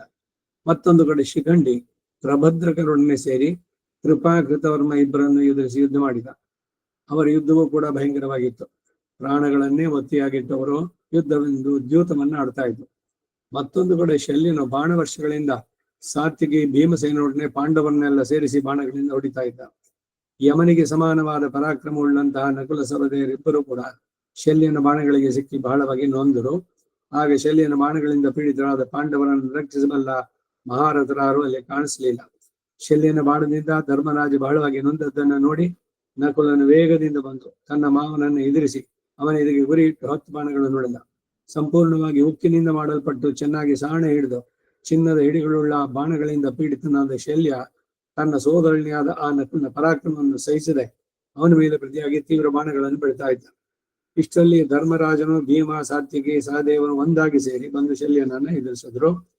ಇವರು ಬರುವ ವೇಗದಲ್ಲಿ ತಮ್ಮ ರಥಧ್ವನಿಗಳಿಂದ ದಿಕ್ಕು ವಿದಿಕ್ಕುಗಳನ್ನ ನೆಲವನ್ನೆಲ್ಲ ನಡುಗಿಸ್ತಾ ಇದ್ರು. ಇದನ್ನು ನೋಡಿ ಶಲ್ಯನು ಸ್ವಲ್ಪವೂ ಹೆದರದೆ ಅವರಿಗೆ ಎದುರಾಗಿ ನಿಂತು ಧರ್ಮರಾಜನನ್ನ 3 ಬಾಣಗಳಿಂದ, ಭೀಮನನ್ನ 5 ಬಾಣಗಳಿಂದ, ಸಾತ್ವಿಕೆಯನ್ನು 100 ಬಾಣಗಳಿಂದ, ಸಹದೇವನನ್ನ 3 ಬಾಣಗಳಿಂದ ಹೊಡೆದಲ್ಲದೆ ನಕುಲನ ಕೈಯಲ್ಲಿದ್ದ ಧನುರ್ಬಾಣಗಳೆರಡನ್ನು ಒಂದು ಕ್ಷುರಪ್ರಾಯದಿಂದ ಕತ್ತರಿಸಿಬಿಟ್ಟ. ಒಡನೆ ನಕುಲ ಬೇರೆ ಧನಸ್ಸನ್ನು ತೆಗೆದುಕೊಂಡು ಅನೇಕ ಬಾಣಗಳಿಂದ ಶಲ್ಯನ ರಥವನ್ನು ಮುಚ್ಚಿದ. ಇದೇ ಸಮಯದಲ್ಲಿ ಯುಧಿಷ್ಠಿರ, ಸಹದೇವ 10 ಬಾಣಗಳನ್ನು ಶಲ್ಯನ ಎದೆಗೆ ಹೊಡೆದರು. ಭೀಮನ 60 ಬಾಣಗಳಿಂದ, ಸಾತ್ವಿಕೆ 10 ಬಾಣಗಳಿಂದ ಅವನನ್ನು ಏಕಕಾಲದಲ್ಲಿ ಹೊಡೆದರು. ಇದರಿಂದ ಶಲ್ಯನು ಕ್ರುದ್ಧನಾಗಿ ಸಾತ್ವಿಕನ ಮೊದಲು 9 ಬಾಣಗಳಿಂದ, ಆಮೇಲೆ 70 ಬಾಣಗಳಿಂದ ಹೊಡೆದು ಅವನ ಕೈಯಲ್ಲಿದ್ದ ಧನುಸ್ಸು ಬಾಣಗಳನ್ನ ಮುಷ್ಟಿ ಸ್ಥಾನದಲ್ಲಿ ಕತ್ತರಿಸಿದ. ಅವನ ರಥದ 4 ಕುದುರೆಗಳನ್ನು ಕೊಂದು ಅವನನ್ನ ವಿರಸನನ್ನಾಗಿ ಮಾಡಿದ್ದಲ್ಲದೆ ಆ ಸಾತ್ವಿಗೆ ಮೇಲೆಯೂ 100 ಬಾಣಗಳನ್ನು ಪ್ರಯೋಗಿಸಿದ. ನಕುಲ, ಭೀಮ, ಯುಧಿಷ್ಠಿರನ್ನ 10 ಬಾಣಗಳಿಂದ ಹೊಡೆದ. ಅಷ್ಟು ಮಂದಿಯನ್ನು ಏಕಕಾಲದಲ್ಲಿ ಎದುರಿಸ್ತಾ ಇರುವ ಶಲ್ಯನ ಪರಾಕ್ರಮ ನಮಗೆ ಅತ್ಯಾಶ್ಚರ್ಯವಾಗಿ ಕಾಣಿಸ್ತು. ಒಡನೆ ಸಾತ್ವಿಗೆ ಶಲ್ಯನ ಬಾಣಕ್ಕೆ ಗುರಿಯಾಗಿರುವ ಪಾಂಡವರನ್ನ ನೋಡಿ ಬೇರೊಂದು ರಥವನ್ನೇರಿ ವೇಗದಿಂದ ಶಲ್ಯನನ್ನ ಎದುರಿಸಿ ಬಂದ. ಇದರಾಗಿ ಬರುತ್ತಿರುವ ಸಾತ್ವಿಗೆ ರಥವನ್ನು ನೋಡಿದೊಡನೆ ಶಲ್ಯನು ಮತದಾನಿಯನ್ನು ಎದುರಿಸುವಂತೆ ತನ್ನ ರಥದಿಂದ ಅವನಿಗೆ ಎದುರಾದ. ಆಗ ಶಲ್ಯ ಸಾತ್ವಿಗಳಿಗಿಬ್ಬರಿಗೂ ಹಿಂದೆ ಇಂದ್ರ ಶಂಬರಿಗೆ ನಡೆದಂತೆ ಬಲವಾದ ಯುದ್ಧ ಆರಂಭವಾಯಿತು. ಸಾತ್ವಿಗೆ ನಿಲ್ಲು ನಿಲ್ಲು ಎಂದು ಹೇಳುತ್ತಾ 10 ಬಾಣಗಳಿಂದ ಶಲ್ಯನನ್ನು ಹೊಡೆದ. ಶಲ್ಯನು ಪ್ರತಿಯಾಗಿ ಸಾತ್ವಿಗೆಯನ್ನು ಅನೇಕ ಬಾಣಗಳಿಂದ ಹೊಡೆದ. ಒಡನೆಯ ಪಾಂಡವರೆಲ್ಲರೂ ಧನುರ್ಧಾರಿಗಳಾಗಿ ಮಾವನಾದ ಶಲ್ಯನಿಗೆ ಎದುರಾದರು. ರಕ್ತ ಪ್ರವಾಹ ಜನಕವಾದಂತಹ ದೊಡ್ಡ ತೂಲ ಯುದ್ಧ ಆರಂಭವಾಯಿತು. ಮಾಂಸಕ್ಕಾಗಿ ಹೋರಾಡುವ ಸಿಂಹಗಳ ಗರ್ಜನೆಯಂತೆ ಅಲ್ಲಿ ವೀರರ ವೀರವಾದಗಳು, ಇತರರನ್ನು ಧಿಕ್ಕರಿಸುವ ಶಬ್ದಗಳು ಪ್ರಬಲವಾದವು. ಅವರ ಬಾಣಗಳಿಂದ ಭೂಮಿ ಆಕಾಶಗಳೆಲ್ಲ ಕೇವಲ ಬಾಣಮಯವಾದಂತೆ ತೋರಿತು. ಬಾಣಗಳಿಂದ ಉಂಟಾದ ಕತ್ತಲೆ ಮೇಘದಂತೆ ಆಕಾಶವನ್ನೆಲ್ಲ ಆವರಿಸಿತು. ಪರೆಯನ್ನು ಸುಲಿದ ಹಾವುಗಳಂತೆ ಬಾಣಗಳು ದಿಕ್ಕುಗಳನ್ನೆಲ್ಲ ವ್ಯಾಪಿಸಿದವು. ಶಲ್ಯ ಏಕಾಕಿಯಾಗಿದ್ದುಕೊಂಡು ಅನೇಕರನ್ನು ಎದುರಿಸಿ ಯುದ್ಧ ಮಾಡಿದ ರೀತಿ ನಮಗೆ ಅತ್ಯಾಶ್ಚರ್ಯಕರವಾಯಿತು. ಭೂಮಿಯ ಮೇಲೆಲ್ಲ ಶಲ್ಯನ ಬಾಣಗಳು ಹರಡಿದ್ದು. ಹಿಂದೆ ದಾನವ ಯುದ್ಧದಲ್ಲಿ ಇಂದ್ರನ ರಥ ಹೇಗೋ ಹಾಗೆ ರಣರಂಗದಲ್ಲಿ ಶಲ್ಯನ ರಥವೇ ನಿರಂಕುಶವಾಗಿ ತಿರುಗ್ತಾ ಇದ್ದದ್ದನ್ನು ನೋಡಿದವು. ಇಲ್ಲಿಗೆ 14ನೇ ಅಧ್ಯಾಯ. ಅಷ್ಟಮೈಷಿ ಸಮೇತ ಕೃಷ್ಣಾಯ ಪರಬ್ರಹ್ಮಣೇ ನಮಃ. 15ನೇ ಅಧ್ಯಾಯ. ಶಲ್ಯನಿಗೂ ಯುಧಿಷ್ಠನಿಗೂ ಯುದ್ಧ. ಅಷ್ಟಮೈಷಿ ಸಮೇತ ಶ್ರೀಕೃಷ್ಣಾಯ ಪರಬ್ರಹ್ಮಣೇ ನಮಃ. ಸಂಜಯ ಹೇಳ್ತಾ ಇದ್ದಾನೆ, ಮಹಾರಾಜ ಕೇಳು. ಆಮೇಲೆ ನಿನ್ನ ಸೇನೆಯು ಶಲ್ಯನನ್ನು ಮುಂದಿಟ್ಟುಕೊಂಡು ತಿರುಗಿ ಮಹಾರಭಸ್ಯದಿಂದ ಪಾಂಡವರನ್ನ ಎದುರಿಸಿತು. ಪಾಂಡವರಿಂದ ಬಲವಾಗಿ ನೊಂದಿದ್ದ ನಿನ್ನವರೆಲ್ಲರೂ ಯುದ್ಧಾವೇಶದಿಂದ ಮುಂದೆ ಬಿದ್ದರು. ಇವರ ಸಂಖ್ಯೆ ಹೆಚ್ಚಾಗಿದ್ದರಿಂದ ಕ್ಷಣ ಮಾತ್ರದಲ್ಲಿ ಪಾಂಡವ ಸೈನ್ಯವನ್ನು ಕಲಗಿಸಿಬಿಟ್ಟು ಅವರ ಕೊಲೆಗೆ ಸಿಕ್ಕಿ ನೊಂದ ಪಾಂಡವ ಸೈನಿಕರು ಕೃಷ್ಣಾರ್ಜುನರಿಬ್ಬರು ನೋಡುತ್ತಿದ್ದ ಹಾಗೆ ಕ್ಷಣ ಮಾತ್ರದಲ್ಲಿ ಯುದ್ಧಕ್ಕೆ ಎದುಗೊಟ್ಟು ನಿಲ್ಲಲಾರದೆ ಹಿಂತಿರುಗ್ತಾ ಇದ್ರು. ಆಗ ಅರ್ಜುನ ಕೋಪಗೊಂಡು ಕೃಪನನ್ನ, ಕೃತವರ್ಮನನ್ನ, ಅವನ ಅಂಶರನ್ನ ಬಾಣ ಸಮೂಹಗಳಿಂದ ಮುಚ್ಚಿದ. ಸಹದೇವನ ಶಿಖನಿಯನ್ನ, ಅವನ ಸೈನ್ಯವನ್ನು ಬಾಣಗಳಿಂದ ತಡೆದ. ನಕುಲ ಅವನ ಪಕ್ಕದಲ್ಲೇ ಇದ್ದು ಶಲ್ಯನನ್ನ ಎದುರಿಸಿದ. ಉಪಪಾಂಡವರು ಇತರ ರಾಜರು ನಮ್ಮ ಪಕ್ಷದ ಬೇರೆ ಅನೇಕ ರಾಜರನ್ನ ಎದುರಿಸಿದ್ರು. ಶಿಖಂಡಿ ಅಶ್ವತ್ಥಾಮನನ್ನ, ಭೀಮನು ಗದಾಪಾಣಿಯಾಗಿ ದುರ್ಯೋಧನನ್ನ ಎದುರಿಸಿದ. ಕುಂತಿಪುತ್ರನಾದ ಯುಧಿಷ್ಠಿರ ಸೇನಾ ಸಮೇತನಾದ ಶಲ್ಯರೊಡನೆ ಯುದ್ಧಕ್ಕೆ ನಿಂತ. ಹೀಗೆ ಅಲ್ಲಲ್ಲಿ ಬೇರೆ ಬೇರೆಯಾಗಿ ಒಬ್ಬರಿಗೊಬ್ಬರು ಕೈ ಕಳೆದರು. ನಮ್ಮವರು ನಮ್ಮ ಶತ್ರುಗಳ ಕಡೆಯವರು ಆ ಯುದ್ಧದಿಂದ ಹಿಂತಿರುಗಬಾರದು ಎಂದು ಸಂಕಲ್ಪಿಸಿ ಪ್ರಬಲ ಯುದ್ಧಕ್ಕೆ ತೊಡಗಿದ್ರು. ಆಗ ಶಲ್ಯ ಏಕಾಕಿಯಾಗಿದ್ದೇ ಪಾಂಡವರು ಎಲ್ಲ ಸೈನ್ಯಗಳನ್ನು ಎದುರಿಸಿ ತೋರಿಸಿದ ಸಾಹಸ ಅತಿ ಮಹತ್ತಾಗಿ ತೋರಿತು. ಆಗ ಶಲ್ಯ ಚಂದನ ಬಳಿಯಲ್ಲಿರುವ ಶನಿಗ್ರಹದಂತೆ ಧರ್ಮರಾಜನಿಗೆ ಸಮೀಪವಾಗಿರ್ತಾ ಇದ್ದ. ವಿಷ ಸರ್ಪಗಳಿಗೆ ಸಮಾನವಾದ ಬಾಣಗಳಿಂದ ಶಲ್ಯನು ಧರ್ಮರಾಜನನ್ನ ಪೀಡಿಸಿದ ಮೇಲೆ ಭೀಮನನ್ನು ಎದುರಿಸಿ ಅವನ ಮೇಲೆ ಬಾಣವರ್ಷವನ್ನು ಕರೆದ. ಆಗ ಶಲ್ಯನು ತೋರಿಸಿದ ಹಸ್ತಚಾತುರ್ಯವನ್ನ, ಅವನ ಹಸ್ತಲಾಘವನ್ನ ನಿನ್ನ ಮತ್ತು ಪಾಂಡವರ ಸೈನ್ಯಗಳೆಲ್ಲ ಆಶ್ಚರ್ಯದಿಂದ ಕೊಂಡಾಡಿದವು. ಶಲ್ಯನ ಬಾಣಗಳಿಂದ ಬಲವಾಗಿ ನೊಂದ ಪಾಂಡವ ಸೈನ್ಯಗಳು ರಣರಂಗವನ್ನು ಬಿಟ್ಟು ಓಡಲಾರಂಭಿಸಿದವು. ಧರ್ಮರಾಜನು ಎಷ್ಟೇ ವೇದದಿಂದ ಕೂಗಿ ಕರೆದರೂ ಅವರು ಹಿಂತಿರುಗಲಿಲ್ಲ. ಹೀಗೆ ತನ್ನ ಸೈನ್ಯಗಳಿಗೆ ಶಲ್ಯನಿಂದ ಉಂಟಾದ ಕೊಲೆಯನ್ನು ನೋಡಿ ಧರ್ಮರಾಜನಿಗೆ ಮೈ ತಿಳಿದಷ್ಟು ಕೋಪ ಉಂಟಾಯಿತು. ಆಗ ಅವನು ಆ ಯುದ್ಧದಲ್ಲಿ ತನಗೆ ಜಯವಾದರೂ ಆಗಲಿ ವಧವಾದರೂ ಆಗಲಿ ಎಂಬ ಒಂದೇ ದೃಢಬುದ್ಧಿಯಿಂದ ಪೌರುಷವನ್ನು ಅವಲಂಬಿಸಿ ಶಲ್ಯನನ್ನ ಬಾಣಗಳಿಂದ ಹೊಡೆಯುತ್ತಾ ಕಿತ್ತಲಾಗಿ ತನ್ನ ಸಹೋದರನ ಕೃಷ್ಣನ ಕುರಿತು ಹೀಗೆಂದು ಹೇಳಿದ: ಹೇ ಸಹೋದರರೇ, ಇದಕ್ಕೆ ಮೊದಲು ಕೌರವನಿಗಾಗಿ ನಮ್ಮನ್ನು ಎದುರಿಸಿದ ಭೀಷ್ಮ, ದ್ರೋಣ, ಕರ್ಣರು, ಇತರ ರಾಜರು ನಮ್ಮಿಂದ ಹತರಾದರು. ಆಗ ನೀವೆಲ್ಲರೂ ನಿಮ್ಮ ಪಾಲಿಗೆ ಉತ್ಸಾಹಕ್ಕೂ ತಕ್ಕಂತೆ ನಿಮ್ಮ ಪೌರುಷಗಳನ್ನು ತೋರಿಸಿದ್ರಿ. ನಿಮ್ಮ ಪಾಲಿಗೆ ಬಿದ್ದ ಕಾರ್ಯಗಳನ್ನೆಲ್ಲ ನೀವು ನೆರವೇರಿಸಿದೆ. ಈಗ ನನ್ನ ಪಾಲಿಗೆ ಉಳಿದಿರುವವನು ಈ ಮಹಾರಥನಾದ ಈ ಶಲ್ಯ ಒಬ್ಬನೇ. ಈಗ ನಾನು ಯುದ್ಧದಲ್ಲಿ ಈ ಭದ್ರ ರಾಜನನ್ನು ಕೊಲ್ಲಬೇಕಾಗಿದೆ. ಈ ಕಾರ್ಯವನ್ನು ನಡೆಸುವ ವಿಷಯದಲ್ಲಿ ನನ್ನ ಉದ್ದೇಶವೇನೋ ಅದನ್ನೆಲ್ಲ ಈಗ ನಿಮಗೆ ತಿಳಿಸ್ತೇನೆ. ಯುದ್ಧದಲ್ಲಿ ದೇವೇಂದ್ರನಿಗೂ ಅಜೇಯರೆನಿಸಿದ ಈ ನಕುಲ ಸಹ ದೇವರಿಬ್ಬರು ನನಗೆ ಚಕ್ರ ರಕ್ಷಕರಾಗಲಿ. ಇವರು ಕ್ಷತ್ರಧರ್ಮವನ್ನು ಮುಂದಿಟ್ಟುಕೊಂಡು ಶಲ್ಯನನ್ನ ತಮ್ಮ ಮಾವ ಎಂಬ ದಾಕ್ಷಿಣ್ಯವನ್ನ ಇಡದೆ ಅವನನ್ನು ಎದುರಿಸಿ ನನಗಾಗಿ ಮನಸ್ಸಿಟ್ಟು ಯುದ್ಧ ಮಾಡಬೇಕು. ಈ ಯುದ್ಧದಲ್ಲಿ ಶಲ್ಯನಾದ್ರೂ ನನ್ನನ್ನು ಕೊಲ್ಲಲಿ, ನನ್ನಿಂದಾದ್ರೂ ಅವನು ಸಾಯಲಿ. ಇಲ್ಲ ವೀರರೇ, ನಿಮ್ಮೆಲ್ಲರಿಗೂ ಮಂಗಳವಾಗಲಿ. ಸತ್ಯವಾದ ಈ ನನ್ನ ಮಾತನ್ನು ನೀವು ಕಿವಿಗೊಟ್ಟು ಕೇಳಿ. ನಾನು ಕ್ಷತ್ರ ಧರ್ಮವನ್ನು ಅನುಸರಿಸಿ ಈಗ ನನ್ನ ಮಾವನೊಡನೆ ಯುದ್ಧಕ್ಕೆ ನಿಲ್ತೇನೆ. ಈ ಕಾರ್ಯ ನನ್ನ ಪಾಲಿಗೆ ಸೇರಿದ್ದು. ಜಯವಾದರೂ ಅಥವಾ ಪರಾಜಯವಾದರೂ ಆಗಲಿ, ನಾನೇನು ಇದನ್ನು ಮಾಡಿಯೇ ತೀರಬೇಕು. ನನಗೂ ಅವನಿಗೂ ವಿಶೇಷವಾದ ಶಸ್ತ್ರ ಸಮೃದ್ಧಿ ಉಂಟು. ಎಲ್ಲ ಯುದ್ಧೋಪಕರಣಗಳು ಸಮೃದ್ಧವಾಗಿವೆ. ರಥಗಳನ್ನು ಸಿದ್ಧಪಡಿಸತಕ್ಕವರು ಶಾಸ್ತ್ರೀಯವಾಗಿ ಎಲ್ಲ ಸಾಮಗ್ರಿಗಳನ್ನು ಸಿದ್ಧಪಡಿಸಲಿ. ಸಾತ್ವಿಗೆ ನನ್ನ ಬಲಪಾರ್ಶ್ವದಲ್ಲಿ, ದುಷ್ಟದ್ಯುಮ್ನ ಎಡಪಾರ್ಶ್ವದಲ್ಲಿ, ಅರ್ಜುನ ನನ್ನ ಹಿಂಭಾಗದಲ್ಲೂ ನನಗೆ ರಕ್ಷಕರಾಗಲಿ. ಶಸ್ತ್ರಧಾರಗಳಲ್ಲಿ ಮೇಲೆನಿಸಿದ ಭೀಮ ನನ್ನ ಮುಂಭಾಗದಲ್ಲಿ ನಿಲ್ಲಲಿ. ಹೀಗೆ ನೀವೆಲ್ಲರೂ ಸಿದ್ಧರಾದರೆ ಶಲ್ಯಗಿಂತ ನಾವು ಎಷ್ಟೋ ಪಾಲು ಮೇಲೆನಿಸುತ್ತೇವೆ ಎಂದನು. ಒಡನೆ ಧರ್ಮರಾಜನ ಇಷ್ಟದಂತೆ ಅವರವರು ತಮ್ಮ ಸೈನ್ಯಗಳನ್ನು ಸಿದ್ಧರಾದ್ರು. ತಿರುಗಿ ಸೈನ್ಯಗಳೆಲ್ಲ ಮಹತ್ತಾದ ಹರ್ಷೋತ್ಸವ ಉಂಟಾಯಿತು. ಅದರಲ್ಲಿಯೂ ಪಾಂಚಾಲರು, ಸೋಮಕರು, ಮತ್ಸ್ಯರು ಬಹಳ ಸಂತೋಷಗೊಂಡರು. ಧರ್ಮರಾಜನ ಪ್ರತಿಜ್ಞೆಯನ್ನು ಎಲ್ಲರೂ ಕೊಂಡಾಡಿದ್ರು. ಶಂಖ, ಬೇರಿ, ಪುಷ್ಪಾದಿ ವಾದ್ಯಗಳು ನಾನಾ ಕಡೆಯಿಂದ ಒಳಗೆದವು. ಪಾಂಚಾಲರು ಸಿಂಹನಾದವನ್ನು ಮಾಡಿದ್ರು. ಎಲ್ಲರೂ ಆತುರದಿಂದ ಶಲ್ಯನನ್ನು ಎದುರಿಸಿ ಹೊರಟರು. ಅತ್ತಲಾಗಿ ಕೌರವರು ಕೂಡ ಉತ್ಸಾಹದಿಂದ ಸಿಂಹನಾದಗಳನ್ನು ಮಾಡ್ತಾ ಬಂದ್ರು. ಆನೆಗಳ ಘಂಟಾಧ್ವನಿ, ತೂರ್ಯ ಧ್ವನಿ, ಶಂಖಧ್ವನಿ ಇವೆಲ್ಲ ಸಮಸ್ತ ಪ್ರದೇಶವನ್ನು ತುಂಬಿ ಪ್ರತಿಧ್ವನಿ ಉಂಟು ಮಾಡ್ತಾ ಇದ್ವು. ಪಾಂಡವರ ಪ್ರಬಲ ಸೈನ್ಯಗಳು ಬರುವುದನ್ನು ನೋಡಿ ನಿನ್ನ ಮಗನು ಶಲ್ಯನು ಎದೆಗೊಂದದೆ ಸಂತೋಷದಿಂದ ಅವರನ್ನು ಎದುರಿಸಿದರು. ಅವರಿಬ್ಬರು ಉದಯಾಸ್ತ ಪರ್ವಗಳೆರಡು ಮಹಾಮೇಘಗಳಾಗಿ ಎದುರಿಗೆ ನಿಲ್ಲುವಂತೆ ಸೈನ್ಯಗಳು ಎದುರಾಗಿ ನಿಶ್ಚಲವಾಗಿ ನಿಂತರು. ಆಗ ಶಲ್ಯ ಶಂಬರಾಸುರನನ್ನ ಇಂದ್ರನ ಹೇಗೋ ಹಾಗೆ ಧರ್ಮರಾಜನನ್ನ ಬಾಣಗಳಿಂದ ಮುಚ್ಚಿದ. ಅದರಂತೆ ದುರ್ಯೋಧನ ಧನಸನ್ನೆತ್ತಿ ಕೈಗೆತ್ತಿಕೊಂಡು ತನಗೆ ದ್ರೋಣಾಚಾರ್ಯನಿಂದ ಉಪದಿಷ್ಟವಾದ ನಾನಾ ಬಗೆಯ ಶಸ್ತ್ರ ಚಮತ್ಕಾರಗಳನ್ನೆಲ್ಲ ತೋರಿಸುತ್ತಾ ಪಾಂಡವರ ಮೇಲೆ ವಿಧ ವಿಧವಾದ ಹಸ್ತಲಾಗದಿಂದ ಚಮತ್ಕಾರವಾಗಿ ಬಾಣವಸ್ತ್ರಗಳನ್ನು ಕರೀತಾ ಇದ್ದ. ದುರ್ಯೋಧನನು ರಣರಂಗದಲ್ಲಿ ಸಂಚರಿಸ್ತಾ ಇದ್ದಾಗ ಅವನ ಸುಳಿವನ್ನು ಕಂಡರಿಯುವುದೇ ಶತ್ರುಗಳಿಗೆ ಕಷ್ಟವಾಯಿತು. ಧರ್ಮರಾಜ ಶಲ್ಯರಿಬ್ಬರು ಈ ವಿವಿಧ ಬಾಣಗಳಿಂದ ಒಬ್ಬರನ್ನೊಬ್ಬರು ಹೊಡೆಯುತ್ತಾ ಮಾಂಸಕ್ಕಾಗಿ ಹೋರಾಡುವ ಎರಡು ಹುಲಿಗಳಂತೆ ಪರಾಕ್ರಮ ತೋರಿಸ್ತಾ ಇದ್ದ. ಭೀಮ ನಿನ್ನ ಮಗಳೊಡನೆ ಕೈ ಕಲಿತು ಯುದ್ಧ ಮಾಡ್ತಾ ಇದ್ದ. ದುಷ್ಟದ್ಯುಮ್ನ, ಸಾತ್ವಿಕೆಯು, ನಕುಲ, ಸಹದೇವರು, ಶಕನಿ ಮೊದಲಾದ ನಿಮ್ಮ ಕಡೆ ವೀರನ್ನು ಎದುರಿಸಿ ಹೊಡೆಯುತ್ತಾ ಇದ್ದು. ಹೇ ರಾಜ, ನಿನ್ನ ದುರಾಲೋಚನೆಯ ಫಲವಾಗಿ ಮತ್ತೆ ಮತ್ತೆ ಅಂಡರ್ಲೈನ್ ಮಾಡಬೇಕು. ಪ್ರತಿ ಸಲಿನೂ ಹೇಳಬೇಕಾದ್ರೆ ಧೃತರಾಷ್ಟ್ರ ಅಧರ್ಮದ ಮೂಲ ಬೇರು. ನಿನ್ನ ದುರಾಲೋಚನೆಯ ಫಲವಾಗಿ ನಮಗೂ ಆ ಪಾಂಡವರಿಗೂ ತಿರುಗಿ ಪ್ರಬಲ ಯುದ್ಧ ಆರಂಭವಾಯಿತು. ದುರ್ಯೋಧನ ಭೀಮನ ಧ್ವಜವನ್ನ ಬಾಣದಿಂದ ಕತ್ತರಿಸಿ ಕೆಡೆಯಿದ. ಚಿನ್ನದ ಕಟ್ಟುಗಳಿಂದ ಕಿರು ಗೆಜ್ಜೆಗಳಿಂದ ಮನೋಹರವಾದ ಭೀಮನ ಸಿಂಹಧ್ವಜ ಅವನ ಕಣ್ಣೆದುರಾಗಿ ಮುರಿದು ಕೆಳಗೆ ಬಿತ್ತು. ಇಷ್ಟರಲ್ಲಿಯೇ ನಿನ್ನ ಮಗ ಆನೆಯ ಸೊಂಟಲಿನಂತೆ ದೊಡ್ಡದಾದ ಭೀಮನ ಕೈಯಲ್ಲಿದ್ದ ಧನಸ್ಸನ್ನ ಒಂದು ಕ್ಷುರಾಯುಧದಿಂದ ತುಂಡು ಮಾಡಿದ. ಧನಸ್ಸು ಮುರಿದೊಡನೆ ಭೀಮ ರಥದಲ್ಲಿ ಒಂದು ಶಕ್ತಿ ಆಯುಧವನ್ನು ತೆಗೆದುಕೊಂಡು ನಿನ್ನ ಮಗನ ಎದೆಗೆ ಗುರಿ ಇಟ್ಟು ಬೀಸಿದ. ಒಡನೆ ನಿನ್ನ ಮಗ ಮೂರ್ಛಿತನಾಗಿ ರಥದಲ್ಲಿ ಮಲಗಿದ. ಹೀಗೆ ದುರ್ಯೋಧನ ಮೂರ್ಛಿತನ ಸಮಯದಲ್ಲಿ ಭೀಮನು ಆ ಸಾರಥಿಯನ್ನ ತಲೆಯನ್ನು ಒಂದು ಬಾಣದಿಂದ ಕತ್ತರಿಸಿ ಕೆಡಿದ. ಸಾರಥಿ ಸತ್ತೊಡನೆ ಕುದುರೆಗಳು ನಿನ್ನ ಮಗನ ರಥವನ್ನು ಎಳೆದುಕೊಂಡು ದಿಕ್ಕುಗೆಟ್ಟು ಓಡಲಾರಂಭಿಸಿದವು. ಆಗ ನಿನ್ನ ಸೈನ್ಯದಲ್ಲಿ ದೊಡ್ಡ ಹಾಹಾಕಾರವಾಯಿತು. ಆಗ ಅಶ್ವತ್ಥಾಮ, ಕೃಪಾ, ಕೃತವರ್ಮ ನಿನ್ನ ಮಗನ ರಕ್ಷಿಸುವುದಕ್ಕಾಗಿ ಆ ರಥವನ್ನು ಹಿಂಬಾಲಿಸಿ ಓಡಿದರು. ಹೀಗೆ ನಮ್ಮ ಸೈನ್ಯಗಳು ಕದಲಿ ಹೋಗಿ ಪದಾತಿಗಳೆಲ್ಲರೂ ಭಯಗೊಂಡಿರುವಾಗ ಅರ್ಜುನ ಧನುಷ್ಟಂಕಾರ ಮಾಡುತ್ತಾ ಬಂದು ಆ ಸೈನ್ಯಗಳನ್ನೆಲ್ಲ ಬಾಣಗಳಿಂದ ಹೊಡೆಯುತ್ತಾ ಬಂದ. ಆಗ ಯುಧಿಷ್ಠಿರನು ದಂತದಂತೆ ಬಿಳುಪಾದ ತನ್ನ ರಥ ಅಶ್ವಗಳನ್ನ ತಾನೇ ನಡೆಸುತ್ತಾ ಅತಿ ಕೋಪದಿಂದ ಶಲ್ಯನನ್ನು ಎದುರಿಸುವುದ. ಆಗ ಆ ಯುಧಿಷ್ಠಿರನ ಸ್ಥಿತಿ ನಮಗೆ ಆಶ್ಚರ್ಯಕರವಾಗಿ ಕಂಡಿತು. ಮೊದಲು ಎಷ್ಟೋ ಮೃದುವಾಗಿ ಶಾಂತನಾಗಿ ಇದ್ದ ಆ ಯುಧಿಷ್ಠಿರನು ಆಗ ಅತಿ ಕ್ರೂರವಾಗಿ ತೋರ್ತಾ ಇದ್ದ. ಆಗ ಯುಧಿಷ್ಠಿರನು ಕೋಪದಿಂದ ಕಣ್ಣುಗಳನ್ನು ಅರಳಿಸಿ ನಡುಗುತ್ತಿರುವ ದೇಹದೊಡನೆ 100,000 ಸಂಖ್ಯೆಯ ಬಾಣಗಳನ್ನು ಬಿಟ್ಟು ನಮ್ಮ ಕಡೆ ಯೋಧರನ್ನೆಲ್ಲ ಭೇದಿಸುತ್ತಾ ಬಂದ. ಆಗ ಧರ್ಮರಾಜನು ಯಾವ ಯಾವ ಸೈನ್ಯವು ತನಗೆ ಎದುರಾದರೆ ಒಡನೆ ಆ ಸೈನ್ಯವನ್ನು ವಜ್ರಾಯದಿಂದ ಪರ್ವತಗಳನ್ನು ಕೆಡುವಂತೆ ತನ್ನ ಬಾಣಗಳಿಂದ ಕೆಡುತ್ತಾ ಇದ್ದ. ಆಗ ಅವನು ರಥ, ರಥಾಶ್ವ, ಧ್ವಜಗಳೊಡನೆ ಅನೇಕ ರಥಗಳನ್ನ, ರಥಿಕರನ್ನ, ಬಿರುಗಾಳಿಯು ಮೇಘಗಳನ್ನು ಹೇಗೋ ಹಾಗೆ ತನ್ನ ಬಾಣಗಳಿಂದ ತೋರು ಬಿಡ್ತಾ ಇದ್ದ. ಕೋಪಗೊಂಡ ಕಾಲ ರುದ್ರಂತೆ ರಾವತರೊಡನೆ ಕುದುರೆಗಳನ್ನ, ಕಾಲಾಳುಗಳನ್ನ ಸಾವಿರಾರು ಸಂಖ್ಯೆಯಲ್ಲಿ ಕೊಂದು ಕಡಿಯಿದ.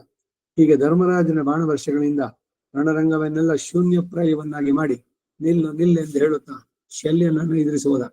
ಆಗ ಧರ್ಮರಾಜನ ಆರ್ಭಟ ನೋಡಿ ನಮ್ಮವರೆಲ್ಲಿಗೂ ಮಹಾಭಯ ಉಂಟಾಯಿತು. ಆದರೂ ಹೆದರದೆ ಶಲ್ಯನ ಎದುಗೊಟ್ಟು ನಿಂತ. ಇಬ್ಬರು ಎದುರಾಗಿ ಕೋಪದಿಂದ ಒಬ್ಬರನ್ನೊಬ್ಬರು ಮೋದರಿಸಿ ಕರೀತಾಗ ಒಬ್ಬರನ್ನೊಬ್ಬರು ಹೆದರಿಸುತ್ತಲೂ ಯುದ್ಧ ಸೂಚಕವಾಗಿ ತಮ್ಮ ತಮ್ಮ ಶಂಖಗಳನ್ನು ಓದಿದ್ರು. ಒಬ್ಬರ ಮೇಲೊಬ್ಬರು ಬಾಣವರ್ಷಗಳನ್ನು ಕಳೆದು ಇಬ್ಬರ ಮೈಯಲ್ಲಿಯೂ ಬಾಣಗಳು ನಾಟಿಕೊಂಡವು. ಇಬ್ಬರ ಮೈಯಲ್ಲಿಯೂ ರಕ್ತ ಸುರಿಯುತ್ತಾ ಇತ್ತು. ಅವರಿಬ್ಬರು ಪುಷ್ಪಿತಗಳಾದ ಬೂರಗದ ಮತ್ತು ಮುತ್ತುಗದ ಮರಗಳಂತೆ ಕಾಣಿಸ್ತಾ ಇದ್ರು. ತಮ್ಮ ತಮ್ಮ ಪ್ರಾಣಗಳನ್ನೇ ಪಣವಾಗಿಟ್ಟುಕೊಂಡು ಯುದ್ಧವೆಂಬ ದ್ಯೂತವನ್ನು ಆಡುತ್ತಿರುವ ಅವರ ಪರಾಕ್ರಮವನ್ನು ನೋಡಿ ಅವರಲ್ಲಿ ಯಾರಿಗೆ ಜಯ ಎಂಬುದನ್ನು ನಿರ್ಧರಿಸಲಾರದೆ ಸಮಸ್ತ ಸೈನಿಗಳು ಕಳವಳಿಸ್ತಾ ಇದ್ರು. ಆಗ ಅಲ್ಲಲ್ಲಿ ಸೈನಿಕರು ತಮ್ಮಲ್ಲಿ ತಾವು, ಈಗ ಧರ್ಮರಾಜ ಶಲ್ಯನನ್ನು ಕೊಂದು ಸಮಸ್ತ ಭೂಮಿಯನ್ನು ತಾನೇ ಅನುಭವಿಸ್ತಾನೋ ಅಥವಾ ಶಲ್ಯನೇ ಧರ್ಮರಾಜನ ಕೊಂದು ದುರ್ಯೋಧನಿಗೆ ರಾಜ್ಯವನ್ನು ಕೊಡ್ತಾನೋ ಯಾವುದೋ ನಿಶ್ಚಯ ಇಲ್ಲ ಎಂದು ಸಂದೇಹಿಸ್ತಾ ಇದ್ರು. ಆಗ ಧರ್ಮರಾಜನಿಗೆ ಶುಭ ಸೂಚಕವಾಗಿ ಹಲವು ನಿಮಿತ್ತಗಳು ಕಂಡುಬಂದವು. ಪ್ರಾಣಿಗಳೆಲ್ಲವೂ ಪ್ರದಕ್ಷಿಣವಾಗಿ ಸುತ್ತು ಬಂದವು. ಇಷ್ಟರಲ್ಲಿ ಶಲ್ಯನು ಯುಧಿಷ್ಠಿರನ ಮೇಲೆ 106 ಬಾಣಗಳನ್ನು ಬಿಟ್ಟು ಒಂದು ಬಾಣದಿಂದ ಅವನ ಧನಸ್ಸನ್ನು ತುಂಡು ಮಾಡಿದ. ಒಡನೆ ಯುಧಿಷ್ಠಿರ ಬೇರೆ ಬಿಲ್ಲನ್ನು ತೆಗೆದುಕೊಂಡು 300 ಬಾಣಗಳಿಂದ ಶಲ್ಯನನ್ನು ಹೊಡೆದು ಒಂದು ಕ್ಷುರಾಯುಧದಿಂದ ಅವನ ಬಿಲ್ಲನ್ನು ಕತ್ತರಿಸಿದ. ಮತ್ತು 4 ಬಾಣಗಳಿಂದ ಶಲ್ಯನ 4 ಕುದುರೆಗಳನ್ನ, 2 ತೀಕ್ಷ್ಣ ಬಾಣಗಳಿಂದ ಶಲ್ಯನ ಉಭಯ ಪಕ್ಷದಲ್ಲಿ ದೈವರ ಸಾರಥಿಗಳನ್ನ, ಒಂದು ಬಲ್ಲಾಯುಧದಿಂದ ಆ ಶಲ್ಯನ ಧ್ವಜವನ್ನು ಕೆಡಿಬಿಟ್ಟ. ಆಗ ಶಲ್ಯನಿಗೆ ಉಂಟಾದ ಭಂಗವನ್ನು ನೋಡಿ ಭಯಪಟ್ಟು ದುರ್ಯೋಧನ ಸೈನ್ಯವೆಲ್ಲ ಚದರಲಾರಂಭಿಸಿತು. ಇಷ್ಟರಲ್ಲಿ ಅಶ್ವತ್ಥಾಮ ಶಲ್ಯನ ಬಳಿಗೆ ಓಡಿ ಬಂದು ಅವನನ್ನ ತನ್ನ ರಥಕ್ಕೆ ಏರಿಸಿಕೊಂಡು ಬೇಗನೆ ಹಿಂತಿರುಗಿಸಿಕೊಂಡು ಕರೆದುಕೊಂಡು ಹೋದ. ಇತ್ತಲಾಗಿ ಧರ್ಮರಾಜ ಜಯೋತ್ಸಾಹದಿಂದ ಆರ್ಭಟಿಸಿ ಕೂಗುತ್ತಿರುವಾಗಲೂ ಅವರಿಬ್ಬರು ಒಂದು ಮುಹೂರ್ತ ಕಾಲದವರೆಗೆ ಬೇರೆ ಕಡೆ ಹೋಗಿ ಮರೆಯಾಗ್ಬಿಟ್ರು. ಆಮೇಲೆ ಸ್ವಲ್ಪ ಹೊತ್ತಿನೊಳಗಾಗಿ ಶಲ್ಯನು ಬೇರೊಂದು ರಥವನ್ನು ಏರಿಕೊಂಡು ಯುದ್ಧಕ್ಕಾಗಿ ಬಂದ. ಶಾಸ್ತ್ರ ರೀತಿಯಿಂದ ನಿರ್ಮಿತವಾಗಿಯೂ ಅಚ್ಚ ಬಿಳಿಪಾಗಿಯೂ ಮೇಘದಂತೆ ಧ್ವನಿ ಉಳ್ಳದ್ದಾಗಿಯೂ ಯಂತ್ರ ಸಾಮಗ್ರಿಗಳಿಂದ ಕೂಡಿದ್ದಾಗಿಯೂ ನೋಡುವಾಗಲೇ ಶತ್ರುಗಳಿಗೆ ರೋಮಾಂಚವನ್ನು ಎಬ್ಬಿಸುವಂತಕ್ಕದಾಗಿದ್ದು ಇದ್ದಂತಹ ರಥವನ್ನು ಏರಿ ದೃಢವಾದ ಮತ್ತು ವೇಗವುಳ್ಳ ಹೊಸ ಧನಸ್ಸನ್ನು ಕೈಯಲ್ಲಿ ಹಿಡಿದು ರಣರಂಗಕ್ಕೆ ಬಂದೊಡನೆ ಧರ್ಮರಾಜನ ಒಂದು ತೀವ್ರ ಬಾಣದಿಂದ ಹೊಡೆದು ಸಿಂಹನಾದ ಮಾಡಿದ. ಮತ್ತು ಪಾಂಡವರ ಸೈನ್ಯದಲ್ಲಿ ಇದ್ದ ರಾಜರ ಮೇಲೆ ಮೇಘವು ಮಳೆಯನ್ನು ಕರೆಯುವಂತೆ ಬಾಣ ವರ್ಷದಿಂದ ಮುಚ್ಚಿದ. 10 ಬಾಣಗಳಿಂದ ಸಾತ್ವಿಕೆಯನ್ನ, 3 ಬಾಣಗಳಿಂದ ಭೀಮ ಸಹದೇವರನ್ನ ಹೊಡೆದು ಧರ್ಮರಾಜನನ್ನು ಬಹಳವಾಗಿ ನೋಯಿಸಿದ. ಮತ್ತು ಧನುರ್ಧಾರಿಗಳಾದ ಆಯಾ ರಥಿಕರನ್ನೆಲ್ಲ ಅವರ ರಥಾಶ್ವ ಸಾರಥಿಗಳನ್ನೆಲ್ಲ ಭೇದಿಸುತ್ತಾ ಕೊಳ್ಳಿಗಳಿಂದ ಆನೆಗಳನ್ನು ತೆಗೆಯುವಂತೆ ಅವರನ್ನೆಲ್ಲ ನೋಯಿಸಿದ. ಅವರ ರಥದ ಮುಖ್ಯಗಳನ್ನೆಲ್ಲ ಬಾಣಗಳಿಂದ ತುಂಡು ಮಾಡಿದ. ಮಾವುತರೊಡನೆ ಆನೆಗಳನ್ನ, ರಾವತರೊಡನೆ ಕುದುರೆಗಳನ್ನ, ರಥಿಕರೊಡನೆ ರಥಗಳನ್ನ ಕೆಳಕ್ಕೆ ಉರುಳಿಸಿದ. ಅನೇಕ ಧ್ವಜಗಳನ್ನು ಮುರಿದ. ಆಯುಧ ಸಹಿತವಾಗಿತ್ತು ತೋಳುಗಳನ್ನು ತುಂಡಾಗಿಸಿದ. ಯಜ್ಞವೇದಿಕೆಗೆ ಹರಡಿದ ದರ್ಪಗಳಂತೆ ನೆಲಕ್ಕೆಲ್ಲ ಯುದ್ಧ ಭಟರ ಶವಗಳನ್ನೇ ಹರಡಿದ. ಹಳೆಯ ಕಾಲದಲ್ಲಿ ಮೃತ್ಯುವಂತೆ ಶಲ್ಯ ಸೈನ್ಯಗಳನ್ನು ಕೊಲ್ಲುತ್ತಿರುವುದನ್ನು ನೋಡಿ ಪಾಂಡವರೆಲ್ಲ, ಪಾಂಚಾಲ, ಸೋಮಕರೆಲ್ಲ ಒಂದಾಗಿ ಸೇರಿ ಅವನನ್ನು ಮುತ್ತಿಕೊಂಡ್ರು. ಇಲ್ಲಿಗೆ 15ನೇ ಅಧ್ಯಾಯ. ಅಷ್ಟಮೈಷಿ ಸಮೇತ ಶ್ರೀ ಕೃಷ್ಣಾಯ ಪರಬ್ರಹ್ಮಣೇ ನಮಃ. ಯುದ್ಧ ಆರಂಭಕ್ಕೆ ಮೊದಲು ಶಲ್ಯ ಬಂದು ಏನ್ ಹೇಳಿದ್ದು ಪಾಂಡವರಿಗೆ? ದುರ್ಯೋಧನ ನನ್ನನ್ನು ಮೋಸಗೊಳಿಸಿ ಅವನ ಮಾತಿನಲ್ಲಿ ಸಿಗಾಕಿಸ್ಬಿಟ್ಟು ನಾನು ಆ ಕಡೆಗೆ ಸೇರ್ದ ಅಂತ. ನಾನು ಅವ್ರ ಕಡೆ ಇದ್ರು ಕೂಡ ನಿಮ್ಗೆ ನಾನು ಸಹಕರಿಸ್ತೀನಿ, ಕರ್ಣನನ್ನ ಅವನ ತೇಜೋವಧೆ ಮಾಡ್ತೀನಿ ಅಂದ. ಅಷ್ಟೇನೋ ಮಾಡ್ದ. ಈಗ ಅದಾದ್ಮೇಲೆ ಸುಮ್ಮನಿರ್ಬೋದೈತಲ್ಲ. ಸ್ವಂತ ಮಾವ ಪಾಂಡವರ ಜೊತೆ ಬಂದು ಸೇರ್ಬೇಕು ಅಂತ ಇದ್ದಿದ್ದು, ಈಗ ಯಾಕೆ ಮತ್ತೆ ದುರ್ಯೋಧನ ಜೊತೆ? ಅಂದ್ರೆ ಅವರವರ ಸ್ವಾರ್ಥಕ್ಕೆ ಬಂದಾಗ ಇದೆಲ್ಲ ಬೀಳುತ್ತೋ ಅಂತ. ಶಲ್ಯನನ್ನ ಸೇನಾಧಿಪತಿ ಮಾಡ್ದ ದುರ್ಯೋಧನ. ಅದಕ್ಕಾಗಿ ಪಾಂಡವರ ಮೇಲೆ ಏನು ತನ್ನ ಶಕ್ತಿಯನ್ನು ಬೀಡಿ ತೋರಿಸ್ತಾ ಇರೋದು. ಬಂದಿದ್ದ ಉದ್ದೇಶ ಪಾಂಡವರ ಜೊತೆ ಸೇರಿ ಯುದ್ಧ ಮಾಡ್ಬೇಕು ಅಂತ. ಯಾರ್ಯಾರು ಹೆಂಗೆ ಟರ್ನ್ ಆಗ್ತಾರೆ ಸಂದರ್ಭ ಇದುಗಳು ಬಂದಾಗ ಇದೇನೆ ಲೋಕದಲ್ಲಿ ನಾವು ನೋಡ್ಬೇಕಂತ. ಸತ್ಯವನ್ನ ಹೇಳಬೇಕು, ಹೌದು ಖಂಡಿತ ಎಲ್ರು ಹೇಳೋದು. ಆದ್ರೆ ಅವರಿಗೆ ಒಂದು ಕಂಟಕ ಬಂದಾಗ ಸತ್ಯದ ಜೊತೆ ಇರ್ತಾರೋ ಸುಳ್ಳಿನ ಜೊತೆಗೆ ಇರ್ತಾರೋ, ಆಗ ಅವ್ರಿಗೆ ಇಮಿಡಿಯೇಟ್ ಆಗಿ ಏನು ಸಿಗುತ್ತೋ ಅದರ ಕಡೆ ವಾಲ್ ಬಿಡೋದಲ್ಲ. ಈ ದೃಢತೆ ಇಲ್ಲದಿದ್ರೆ ಅವನು ನಿಜವಾದಂತಹ ಒಳ್ಳೆಯ ಕೀರ್ತಿಯನ್ನ ಇದನ್ನ ಪಡೆಯೋಲ್ಲ. ಹರಿಶ್ಚಂದ್ರ ಎಷ್ಟೆಲ್ಲ ಘಟನೆಗಳು ನಡೆದ್ರು, ಎಷ್ಟೇ ಕಷ್ಟಗಳು ಬಂದ್ರು ಕೂಡ ಸತ್ಯದ ಈ ಮಾತನ್ನ ಬಿಡ್ಲಿಲ್ಲ ಅವನು. ಅದಕ್ಕೆ ಅವನು ಸತ್ಯ ಹರಿಶ್ಚಂದ್ರನಾದ. ಹಾಗೆ ಬಾಳಿನಲ್ಲಿ ಒಂದು ಆದರ್ಶ, ಮೌಲ್ಯಗಳು ಇವೆಲ್ಲ ಎಷ್ಟು ಮುಖ್ಯವಾಗಬೇಕು ಅನ್ನೋದನ್ನ. ನಿನ್ನೆ ರಾಮನವಮಿ ಆಯ್ತು. ರಾಮನ ಸಂದೇಶ ಏನು? ಮರ್ತ್ಯಾವತಾರಸ್ತು ಇಹ ಮರ್ತ್ಯ ಶಿಕ್ಷಣ. ಮನುಷ್ಯರಾಗಿ ಹೇಗೆ ಬಾಳಬೇಕು ಅನ್ನೋದನ್ನ ತೋರಿಸೋದಕ್ಕೆ ಬಂದವನು ರಾಮ. ರಾಮೋ ವಿಗ್ರಹವಾನ್ ಧರ್ಮ ರಿಪೂಣಾಮಪಿ ವತ್ಸಲಃ. ಶತ್ರುಗಳಿಂದಲೂ ಕೊಂಡಾಡಿ ಪಟ್ಟವನು. ತನ್ನವರು, ಗುರುಗಳು, ಹಿರಿಯರು ಅವರು ಹೇಳಿದ್ರು ಇದೆಲ್ಲ ಬೇಕಿಲ್ಲ, ಬಿಟ್ಬಿಡು, ಪರವಾಗಿಲ್ಲ, ಎಲ್ರು ಹೇಳ್ತಾ ಇದ್ದಾರೆ, ಬಂದು ರಾಜ್ಯವನ್ನು ಒಪ್ಪಿಸ್ಕೊಂಡ್ಬಿಡು ಅಂತ. ಅವನು ಹೇಳ್ಬಂದಿದ್ದಲ್ಲ, ಅಯ್ಯೋ ನನಗೆ ನಿಜವಾಗ್ಲೂ 14 ವರ್ಷ ಇರಬೇಕು ಅಂತಿತ್ತು, ಆದ್ರೆ ಕೈಕೇಯಿನೇ ತಾನು ವರ ವಾಪಸ್ ತಗೊಂಡ್ಬಿಡ್ತೀನಿ ಅಂತಂದು. ಜೊತೆಗೆ ರಾಜಗುರುಗಳು ವಸಿಷ್ಠು ಅವ್ರು ಹೇಳಿದ್ರು, ಜಾಬಾಲಿ ಹೇಳ್ದ, ಬರದ ನಾನು ಪ್ರಾಯೋಗ ಇದ್ ಮಾಡ್ತೀನಿ, ದರ್ಬೆ ಮೇಲೆ ಉಪವಾಸ ಸತ್ಯಾಗ ಮಾಡ್ತೀನಿ ಅಂತ. ಸೊ ಅದಕ್ಕಾಗಿ ನಾನು ಆಯ್ತು, ನಾನು 14 ವರ್ಷ ಯುದ್ಧ ಇದು ಕಾಡಿನಲ್ಲಿ ಹೋಗೋದಿರೋದು ಬೇಡ, ಬಂದ್ಬಿಟ್ಟೆ ಅಂತ ಬರ್ಬೋದಿತ್ತಲ್ಲ. ಇದು ಒಬ್ಬರನ್ನ ಅವರ ಚಾರಿತ್ರವನ್ನು ಪರೀಕ್ಷಿಸುವಂತದ್ದು. ಏನೇ ಆದ್ರೂ ಕೂಡ ತನ್ನ ಸಂಕಲ್ಪ ಏನಿದೆ ಅದಕ್ಕೆ ವಿರುದ್ಧವಾಗಿ ಹೋಗಲ್ಲ, ಅಧರ್ಮದ ಹಾದಿಯನ್ನು ತುಳಿಯೋದಿಲ್ಲ. ತಂದೆಗೆ ಹೇಳಿದ ಮಾತು ಏನು, ಕೈಕೇಯಿಗೆ ಕೊಟ್ಟ ಮಾತು, 14 ವರ್ಷ ರಾಮ ಕಾಡಿಗೆ ಹೋಗ್ಬೇಕು. ಯಾರೇ ಹೇಳಿದ್ರು ಕೂಡ ಅವನ ನಿರ್ಧಾರ ಬದಲಾಗಲಿಲ್ಲ. ಇದೇ ನಾವು ರಾಮನಿಂದ ಕಲಿಬೇಕಾದ ಪಾಠಗಳು. ಜೀವನದಲ್ಲಿ ಸತ್ಯದ ಜೊತೆಗಿರ್ಬೇಕು ಹೊರತು ಅಧರ್ಮದ ಜೊತೆಗೆ ಸೇರ್ಬಿಟ್ಟು ಇದ್ ಮಾಡೋದಲ್ಲ. ಏನೋ ಒಂದ್ ಹೇಳ್ಬಿಡೋದು, ಆಮೇಲೆ ಅಯ್ಯೋ ಇಲ್ಲ ದಾಕ್ಷಿಣ್ಯಕ್ಕೆ ಏನ್ ಮಾಡೋದು, ಅವ್ರ ಜೊತೆ ಇರ್ಬೇಕಾಯ್ತು, ಅಥವಾ ಅಲ್ಲಿ ತಿನ್ಬೇಕಾಯ್ತು, ಅಲ್ಲಿ ಏನೋ ಮಾಡ್ಬೇಕಾಗಿತ್ತು, ಅವ್ರಿಗೆ ಬೇಸರ ಆಗ್ತಿತ್ತು.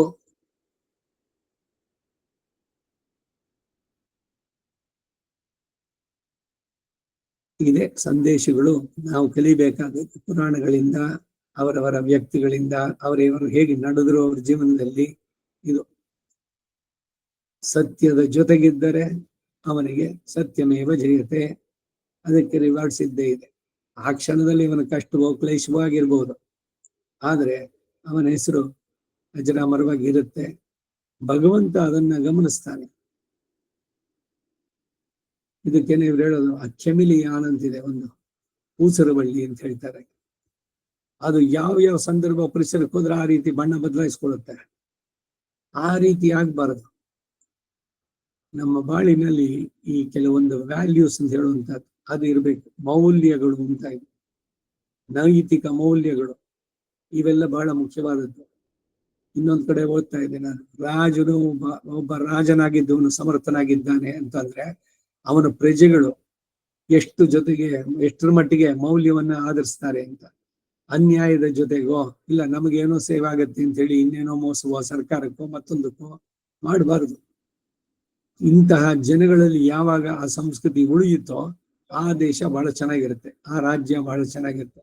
ಈಗ ರಾಮರಾಜ್ಯದ ಕಲ್ಪನೆಯಲ್ಲಿ ಇದೇನೆ, ಎರಡನ್ನೊಬ್ರು ಮತ್ತೊಬ್ಬರ ವಸ್ತುವಿಕೋ ದ್ರವ್ಯಕ್ಕೆ ಆಸೆ ಪಟ್ಟಿದ್ದಿಲ್ಲ, ಮೋಸ ಮಾಡ್ತಾ ಇರ್ಲಿಲ್ಲ, ಕಳ್ಳರು ಇರಲಿಲ್ಲ, ಅಲ್ಲಿ ಸ್ವೇಚ್ಛೆಯರು ಸ್ವೈರಣಿಯರು ಇರಲಿಲ್ಲ. ಇದು ಅವನು ಹೇಗೆ ರಾಜ್ಯವನ್ನು ನಡೆಸಿದ, ರಾಜ ಧರ್ಮದ ಜೊತೆಗೆ ಹೇಗಿದ್ದ, ಇವೆಲ್ಲ ತಿಳಿಯುವಂತದ್ದು. ಇಲ್ಲಿ ತನ್ನ ಸ್ವಂತ ಅಳಿಯಂದ್ರು, ಮಾದ್ರಿಯ ಮಕ್ಕಳ ಜೊತೆಗೆ ಧರ್ಮರಾಜ ಇವರುಗಳು ಪಾಂಡವರೆಲ್ಲ ಇವನಿಗೆ ಸೇರಿದವ್ರು ತಾನೆ, ಅವರ ಮೇಲೇನೆ ಇವನ ಯುದ್ಧ ಇವೆಲ್ಲ. ಒಂದು ಗೋಣ 16ನೇ ಅಧ್ಯಾಯ. ಅಷ್ಟಮೈಷಿ ಸಮೇತ ಶ್ರೀಕೃಷ್ಣಾಯ ಪರಬ್ರಹ್ಮಣೇ ನಮಃ. ಯುಧಿಷ್ಠಿರ ಶಲ್ಯನನ್ನ ಅವನ ತಮ್ಮನನ್ನ ವಧಿಸಿದ್ದು. ಅಷ್ಟಮೈಷಿ ಸಮೇತ ಶ್ರೀಕೃಷ್ಣಾಯ ಪರಬ್ರಹ್ಮಣೇ ನಮಃ.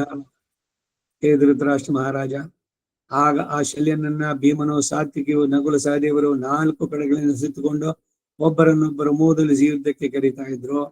ಹೀಗೆ ಅನೇಕ ಶೂರರು ಯುದ್ಧ ಶೂರನಾದ ಶಲ್ಯನ ಒಬ್ಬನನ್ನೇ ಸುತ್ತಿಕೊಂಡು ವೇಗವುಳ್ಳ ಬಾಣಗಳಿಂದ ಅವನನ್ನ ನಾನಾ ಕಡೆಗಳಿಂದ ಹೊಡೆಯಲಾರಂಭಿಸಿದ್ರು.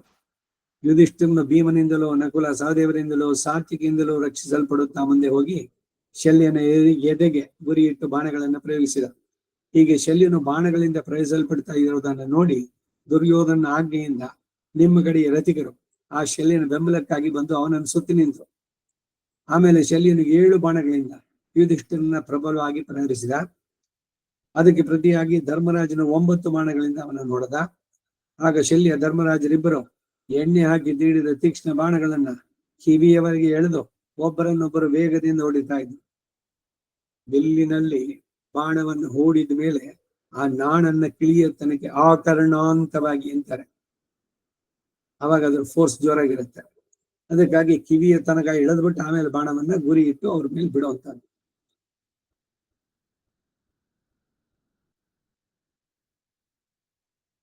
ಇಬ್ಬರು ಸಮಯ ನಿರೀಕ್ಷಣೆಯಿಂದ ಒಬ್ಬರನ್ನೊಬ್ಬರು ಕೊಲ್ಲುವುದಕ್ಕೆ ಅವಕಾಶವನ್ನು ನೋಡುತ್ತಾ ಮೇಲೆ ಬಾಣಗಳನ್ನು ಬಿಡ್ತಾ ಇದ್ರು. ಅವರ ಧನಸ್ಸನ್ನು ತಟ್ಟುವ ಧ್ವನಿ ಸಿಡಿಲಿನಂತೆ ಕಿವಿಗೆ ಬೀಳ್ತಾ ಇದ್ರು. ಒಬ್ಬೊಬ್ಬರು ಎಡಬಿಡದೆ ಬಾಣಗಳನ್ನು ಸುರಿಸ್ತಾ ಇದ್ರು. ಕಾಡಿನಲ್ಲಿ ಮಾಂಸದ ಆಸೆಯಿಂದ ಹೋರಾಡುವ ಕುರಿಯ ಮರಿಗಳಂತೆಯೂ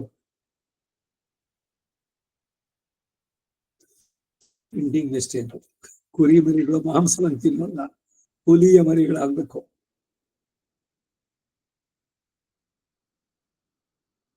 ಕೊಂಬಿನಿಂದ ತಿವಿದಾಡುತ್ತಿರುವ ಮಹಾ ಗಜಗಳಂತೆಯೋ ಒಬ್ಬರನ್ನೊಬ್ಬರ ಮೇಲೆ ಬಿದ್ದು ಪೀಡಿಸ್ತಾ ಇದ್ರು.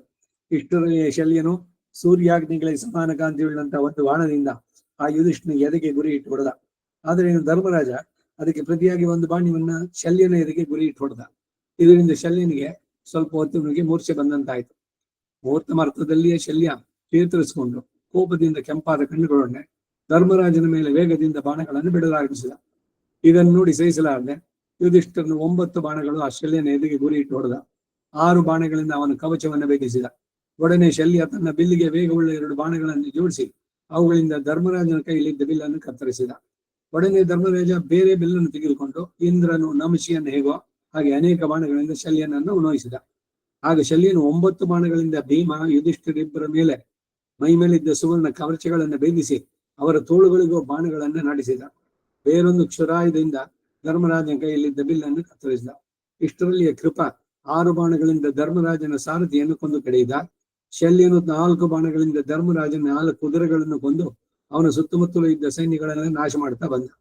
ಮಹಾರಾಜ, ಹೀಗೆ ಶಲ್ಯನು ಬೇರೆ ಯಾರಿಗೂ ಸಾಧ್ಯವಿಲ್ಲದ ಕಾರ್ಯವನ್ನು ಮಾಡುತ್ತಿರಲು ಅದನ್ನು ನೋಡಿ ಮೃದಂಗ ಧ್ವಜ ಉಳ್ಳಂತಹ ಧರ್ಮರಾಜನ ಮನಸ್ಸಿಗೆ ಒಂದು ವಿಧವಾದ ಚಿಂತೆ ಹುಟ್ಟಿತು. ಆಗ ಅವನು ಚಿಂತಾಕುಲನಾಗಿ ತನ್ನಲ್ಲಿ ತಾನು, ಏನಿದು ದೈವ ಬಲ, ಕೃಷ್ಣನ ಮಾತನ್ನು ಸುಳ್ಳಾಗಿಸದೇನೋ? ಹಿಂದೆ ಕೃಷ್ಣನು ನೀನೇ ಶಲ್ಯನನ್ನು ಕೊಲ್ಲಬೇಕು ಅಂತ ಹೇಳಿದ್ದ. ಲೋಕನಾಯಕನಾದ ಅವನ ವಾಕ್ಯ ತಪ್ಪಿ ಹೋಗ್ಲಾರದು. ಹೀಗಿದ್ರು ಈ ಶಲ್ಯನ ಪರಾಕ್ರಮ ಏನೋ ದುಸ್ಸಾಹವಾಗಿದೆಯಲ್ಲ ಎಂದು ಚಿಂತಿಸ್ತಾ ಇದ್ದ. ಹೀಗೆ ಧರ್ಮರಾಜನು ಶಲ್ಯನಿಂದ ಬಹಳವಾಗಿ ನೊಂದದ್ದನ್ನು ನೋಡಿ ಭೀಮನು ಕೋಪದಿಂದ ಮುಂದೆ ಬಂದು ಒಂದು ಬಾಣದಿಂದ ಆ ಶಲ್ಯನ ಕೈಯಲ್ಲಿದ್ದ ಧನಸ್ಸನ್ನು ಕತ್ತರಿಸಿ 2 ಬಾಣಗಳಿಂದ ಶಲ್ಯನನ್ನು ಹೊಡೆದ. ಮತ್ತೊಂದು ಬಾಣದಿಂದ ಶಲ್ಯನ ಸಾರಥಿಯ ಶಿರಸ್ಸನ್ನ ಶರೀರದಿಂದ ಬೇರ್ಪಡಿಸಿದ.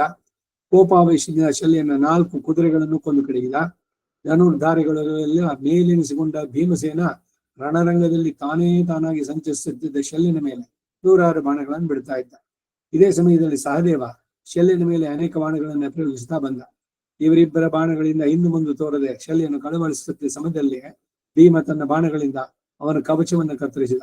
ಆ ಕವಚ ಹರಿದ ಮೇಲೆ ಶಲ್ಯನು 1000 ನಕ್ಷತ್ರಗಳ ಗುರುತುಳ್ಳ ಒಂದು ಗುರಾಣಿಯನ್ನ ಕತ್ತಿಯನ್ನು ಕೈಗೆತ್ತಿಕೊಂಡು ರಥದಿಂದ ಹಾರಿ ಕೆಳಕ್ಕಿಳಿದು ಪಾಂಡವರನ್ನೆಲ್ಲ ಏಕಕಾಲದಲ್ಲಿ ಎದುರಿಸಿದಂದ. ನಕುಲನ ರಥದ ಮುಖಿಯನ್ನ ಆ ಕತ್ತಿಯಿಂದ ಕತ್ತರಿಸಿ ನೆಟ್ಟಗೆ ಯುಧಿಷ್ಠನಿಗೆ ಎದುರಾಗಿ ಹೊರಟ. ಕೋಪಗೊಂಡ ಕಾಲ ಯಮನಂತೆ ಧರ್ಮರಾಜನಿಗೆ ಎದುರಾಗಿ ಶಲ್ಯ ಬರುವುದನ್ನು ನೋಡಿ ದುಷ್ಟದ್ಯುಮ್ನ ಉಪಪಾಂಡವರು ಶಿಖಂಡಿ ಸಾತ್ವಿಕಿ ಅವನನ್ನು ಎದುರಿಸಿ ತಡೆದ್ರು. ಭೀಮನು 9 ಬಾಣಗಳಿಂದ ಶಲ್ಯನ ಕೈಯಲ್ಲಿದ್ದ ಗುರಾಣಿಯನ್ನು ಬೇರೆ ಕೆಲವು ಗಲ್ಲಾಯುಧಗಳನ್ನು ಅವನ ಕೈಯಲ್ಲಿದ್ದ ಕತ್ತಿಯನ್ನು ಭೇದಿಸಿ ಕೆಡಹಿದ. ಎಲ್ಲ ಸೈನ್ಯಗಳ ನಡುವೆ ಸಂತೋಷದಿಂದ ಸಿಂಹನಾದ ಮಾಡಿದ. ಭೀಮನ ಈ ಸಾಹಸ ನೋಡಿ ಪಾಂಡವರ ಕಡೆಯೆಲ್ಲ ಸಂತೋಷದಿಂದ ಸಿಂಹನಾದ ಮಾಡಿದ್ರು, ಶಂಖಗಳನ್ನು ಊದಿದ್ರು. ಈ ಮಹಾಧ್ವನಿ ಕಿವಿಗೆ ಬಿದ್ದಾಗ ನಮ್ಮ ಸೈನ್ಯವೆಲ್ಲ ಭಯದಿಂದ ನಡುಗಿದು. ಎಂತವರೆಗೂ ದುರ್ಜಯವಾದ ನಮ್ಮ ಸೈನ್ಯಕ್ಕೆ ಆಗ ಆ ಶಬ್ದದಿಂದಲೇ ಮೈಯಲ್ಲಿ ಬೆವರಿಕೊಂಡು ಅನೇಕರಿಗೆ ಬಾಣದ ಪೆಟ್ಟಿನಿಂದ ಮೈಯಲ್ಲಿ ರಕ್ತ ಸುರಿತಾ ಇತ್ತು. ಆಗ ಪ್ರಾಯಿಕವಾಗಿ ನಮ್ಮ ಸೈನ್ಯಗಳೆಲ್ಲ ಭಯದಿಂದ ಪ್ರಜ್ಞೆ ತಪ್ಪದಂತೆಯೇ ಆಗಿತ್ತು. ಹೀಗೆ ಭೀಮನೇ ಮೊದಲಾದವರ ಪಾಂಡವರ ಕಡೆಯ ವೀರರಿಂದ ಶಲ್ಯನು ಬಹಳವಾಗಿ ನಿಂದಿದ್ದಾಗ ಲಕ್ಷ್ಯ ಮಾಡದೆ ಒಂದು ಜಿಂಕಿ ಮೇಲೆ ಹಾರುವ ಸಿಂಹದಂತೆ ಧರ್ಮರಾಜನಿಗೆ ಎದುರಾಗಿ ವೇಗದಿಂದ ಓಡಿದ. ಆಗ ಧರ್ಮರಾಜ ರಥಾಶ್ವ ಸಾರಥಿಗಳನ್ನು ಕಳೆದುಕೊಂಡಿದ್ರು ಹಿಂಜರಿಯದೆ ಕೋಪದಿಂದ ಬೆಂಕಿಯಂತೆ ಉರಿಯುತ್ತಾ ತನಗೆ ಎದುರಾಗಿ ಬರುತ್ತಿದ್ದ ಶಲ್ಯನನ್ನು ತಾನು ಎದುರಿಸಿದ. ಹಿಂದೆ ಕೃಷ್ಣನು ಹೇಳಿದ ಮಾತಿನಲ್ಲಿ ಅವನಿಗೆ ಪೂರ್ಣವಾಗಿ ನಂಬಿಕೆ ಇದ್ದದ್ದರಿಂದ ಆ ಮಾತನ್ನು ಜ್ಞಾಪಿಸಿಕೊಂಡು ಹೇಗಾದರೂ ಶಲ್ಯನನ್ನು ಕೊಂದೇ ಬಿಡಬೇಕು ಎಂದು ಸಂಕಲ್ಪಿಸಿಕೊಂಡ. ಕುದುರೆಗಳು ಸಾರಥಿ ಇಲ್ಲದ ರಥದಲ್ಲಿ ಕುಳಿದ ಹಾಗೆ ಧರ್ಮರಾಜನ ಒಂದು ಶಕ್ತಿ ಆಯುಧವನ್ನು ಕೈಗೆತ್ತಿಕೊಂಡು ಆಗ ಧರ್ಮರಾಜನು ಶಲ್ಯನ ವೀರಾವೇಶವನ್ನ, ಆ ಶಲ್ಯನನ್ನು ಕೊಲ್ಲುವ ಕಾರ್ಯವು ತನ್ನ ಪಾಲಿಗೆ ಬಿದ್ದಿರೋದನ್ನ, ಅದೇ ವಿಚಾರವಾಗಿ ಕೃಷ್ಣ ತನಗೆ ನಿರ್ಧರಿಸಿ ಹೇಳಿದ್ದನ್ನ ಚೆನ್ನಾಗಿ ಭಾವಿಸಿ ಶಲ್ಯನನ್ನ ಆ ಶಕ್ತಿಯಿಂದಲೇ ಕೊಂದು ಕೃಷ್ಣನ ವಾಕ್ಯವನ್ನು ಸತ್ಯವಾಗಿ ಮಾಡಬೇಕು ಎಂದು ನಿಶ್ಚಯಿಸಿದ. ಹೀಗೆ ನಿಶ್ಚಯಿಸಿದ ಧರ್ಮರಾಜನು ರಕ್ತಖಚಿತವಾದ ಸುವರ್ಣ ದಂಡವುಳ್ಳದ್ದಾಗಿ ಸುವರ್ಣದಂತೆ ಥಳಿಸುವ ಶಕ್ತಿಯನ್ನು ಹಿಡಿದು ಕೋಪದಿಂದ ತೊಳಲುವ ಕಣ್ಣಾಲೆಗಳನ್ನೇ ಶಲ್ಯನನ್ನ ದುರುದುರ್ನೆ ನೋಡಿದ. ರಾಜ ಶುದ್ಧಾತ್ಮನೋ ಪಾಪ ರಹಿತನೋ ಆದಂತ ಯುಧಿಷ್ಠಿರ ಹಾಗೆ ಕೋಪದಿಂದ ದುರ್ದುರ್ನೆ ನೋಡುವಾಗ ಅದರಿಂದಲೇ ಶಲ್ಯನು ದಗ್ಧನಾಗಿ ಭಸ್ಮವಾಗಿರಬೇಕು. ಹಾಗಿಲ್ಲದೆ ಆಗಲು ಆ ಶಲ್ಯನು ಬದುಕಿದ್ದೇ ನಮ್ಮೆಲ್ಲರಿಗೂ ಆಶ್ಚರ್ಯಕರವಾಯಿತು. ಆಮೇಲೆ ಧರ್ಮರಾಜನು ಅಂದವಾಗಿಯೂ ಶತ್ರು ಭಯಂಕರವಾಗಿರುವಂತಹ ಹಿಡಿಯುಳ್ಳದ್ದು ರತ್ನ ಕಾಂತಿಯಿಂದ ಜ್ವಲಿಸುವ ಆ ಶಕ್ತಿಯನ್ನ ಅತಿ ಉಗ್ರ ವೇಗದಿಂದ ಶಲ್ಯನ ಮೇಲೆ ಬೀಸಿದ. ಕಿಡಿಗಳನ್ನು ಎರಚುತ್ತಾ ವೇಗದಿಂದ ಬರುವ ಶಕ್ತಿಯನ್ನು ನೋಡುವಾಗಲೇ ಕೌರವರಿಗೆಲ್ಲ ಅದು ಪ್ರಳಯ ಕಾಲದಲ್ಲಿ ಆಕಾಶದಿಂದ ಬಿಡುವ ಮಹೋಗ್ರವಾದ ಉಲ್ಕೆ, ಆಕಾಶದ ಕೊಳ್ಳಿ, ಕಾಮೆಟ್ ಅಂತ ಏನ್ ಹೇಳ್ತೀವಿ ಅದು, ಅಂತೆ ಭಯವನ್ನು ಉಂಟು ಮಾಡಿತು. ಧೂಮಕೇತು ಧರ್ಮರಾಜನಿಂದ ಪ್ರೇರಿತವಾದ ಶಕ್ತಿ ಕಾಳರಾತ್ರಿಯಂತೆಯೋ, ಪಾಶವನ್ನು ಹಿಡಿದ ಭಯಂಕರ ರೂಪದಿಂದ ಬರುವ ಯಮನ ದಾದಿಯಂತೆಯೋ, ಬ್ರಹ್ಮದಂತೆಯೋ ಕಾಣಿಸ್ತಾ ಇದೆ. ಅದು ಪ್ರತಿದಿನವೂ ಪಾಂಡವರಿಂದ ಗಂಧ, ಪುಷ್ಪಾಸನ, ಪಾನ, ಭೋಜನಾದಿ ವಿವಿಧ ಉಪಚಾರಗಳಿಂದ ಪೂಜಿಸಲ್ಪಟ್ಟಿದ್ದು ಪ್ರಳಯಕಾಲಿ ಯಜ್ಞಂತೆ ಜ್ವಲಿಸ್ತಾ ಇತ್ತು.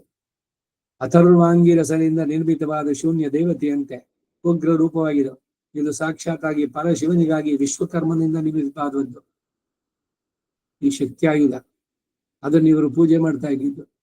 ಈಗ ಆಯುಧ ಪೂಜೆ ಏನು ಒಂದೊಂದು ಅಂದ್ರೆ ಒಂದೊಂದು ಕೂಡ ಆಯುಧಕ್ಕೆ ಅಭಿಮಾನಿ ದೇವತೆಗಳು ಇರ್ತಾರೆ. ಅವರುಗಳಿಗೆ ನಡೆಸುವಂತ ಯಾರಿಗೆ ಯಾವ್ಯಾವ್ದು ಆಯುಧವೋ ಅದನ್ನೆಲ್ಲ ಇಟ್ಟು ಆಯುಧ ಪೂಜೆ ಮಹಾನವಮಿ ಅವಾಗ ನಡೆಸುವಂತಹದ್ದು. ಆ ದೇವತೆಗಳು ಪ್ರೇರಿತರಾಗಿ ಈಗ ಭಗವಂತನ ಕೈನಲ್ಲಿ ಷೋಡಶಾಯುಧ ಸ್ತೋತ್ರ ಇದೆ. ಒಂದೊಂದರಲ್ಲಿ ಹೇಳುದು ಅದಕ್ಕೆ ಅಭಿಮಾನಿ ದೇವತೆಗಳು ಅವರ ಪ್ರೀತಿ ಇದು. ಈಗ ಪಂಚಾಯುಧ ಸ್ತೋತ್ರ ಇದೆ. ವಿಷ್ಣು ಸಹಸ್ರನಾಮ ಹೇಳಿದ ತಕ್ಷಣ ಪಂಚಾಯುಧ ಸ್ತೋತ್ರ. ಆಮೇಲೆ ದ್ವಾದಶ ಇದು ರಾಮನನ್ನ ಕುರಿತು ಹೇಳುವಂತಹದ್ದು. ಆಮೇಲೆ ಲಕ್ಷ್ಮೀ ಅಷ್ಟೋತ್ರ. ಇವೆಲ್ಲ ಒಂದಾದ್ಮೇಲೆ ಒಂದು ಸಂಪ್ರದಾಯದಲ್ಲಿ ಹೇಗೆ ಸೇರಿಸಿದ್ದಾರೆ ಅಂದ್ರೆ ಪ್ರತಿಯೊಂದು ಕೂಡ ಏನು ನಾವು ಆಯುಧಗಳನ್ನು ಧ್ಯಾನಿಸಿ ಏನ್ ಮಾಡ್ಬೇಕಾಗಿದೆ, ನಮಗೆ ಯಾರು ಶತ್ರುಗಳು, ಈ ರೀತಿ ನಾವೇನು ಯುದ್ಧ ಮಾಡ್ಬೇಕಂದ್ರೆ ನಮ್ಮ ಬಾಳಿನಲ್ಲೇ ಇರೋ ಯುದ್ಧ, ನಮ್ಮೊಳಗೆ ನಡೆಯುವಂತಹ ಯುದ್ಧ, ಈ ಅರಿಷಡ್ವರ್ಗಳು ಅವುಗಳ ಮೇಲೆ ವಿವೇಕ ಅದು ಜಯಿಸಬೇಕು. ಇದಕ್ಕೆ ಈ ಭಗವಂತನ ಆಯುಧಗಳನ್ನು ಪ್ರಾರ್ಥನೆ ಮಾಡೋದು. ಹಾಗೆ ಈ ಶಕ್ತಿ ಆಯುಧ ಇವರಿಂದ ಪೂಜಿಸಲ್ಪಟ್ಟದ್ದು.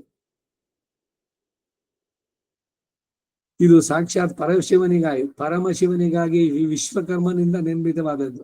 ಶತ್ರುಗಳ ಬಾಣವನ್ನ ಹೀರ್ತಕ್ಕದ್ದು, ಭೂಮಿ ಆಕಾಶಗಳಲ್ಲಿಯೂ ಸ್ವರ್ಗದಲ್ಲಿಯೂ ಜಲದಲ್ಲಿಯೂ ಇರುವ ಸಮಸ್ತ ಭೂತಗಳನ್ನು ಕೊಲ್ಲುವ ಸಾಮರ್ಥ್ಯವುಳ್ಳದ್ದು, ಗಂಟೆಗಳಿಂದ ಪತಾಕೆಗಳಿಂದ ಅಲಂಕೃತವಾದದ್ದು, ವಜ್ರ ವೈಡೂರ್ಯಾದಿ ವಿಚಿತ್ರವಾಗಿ ಕೆತ್ತಲ್ಪಟ್ಟ ಸುವರ್ಣಮಯವಾದ ದಂಡ ಉಳ್ಳದ್ದು, ಬಹಳ ನಿಯಮಪೂರ್ವಕವಾಗಿ ವಿಶ್ವಕರ್ಮನಿಂದ ನಿರ್ಮಿತವಾದದ್ದು.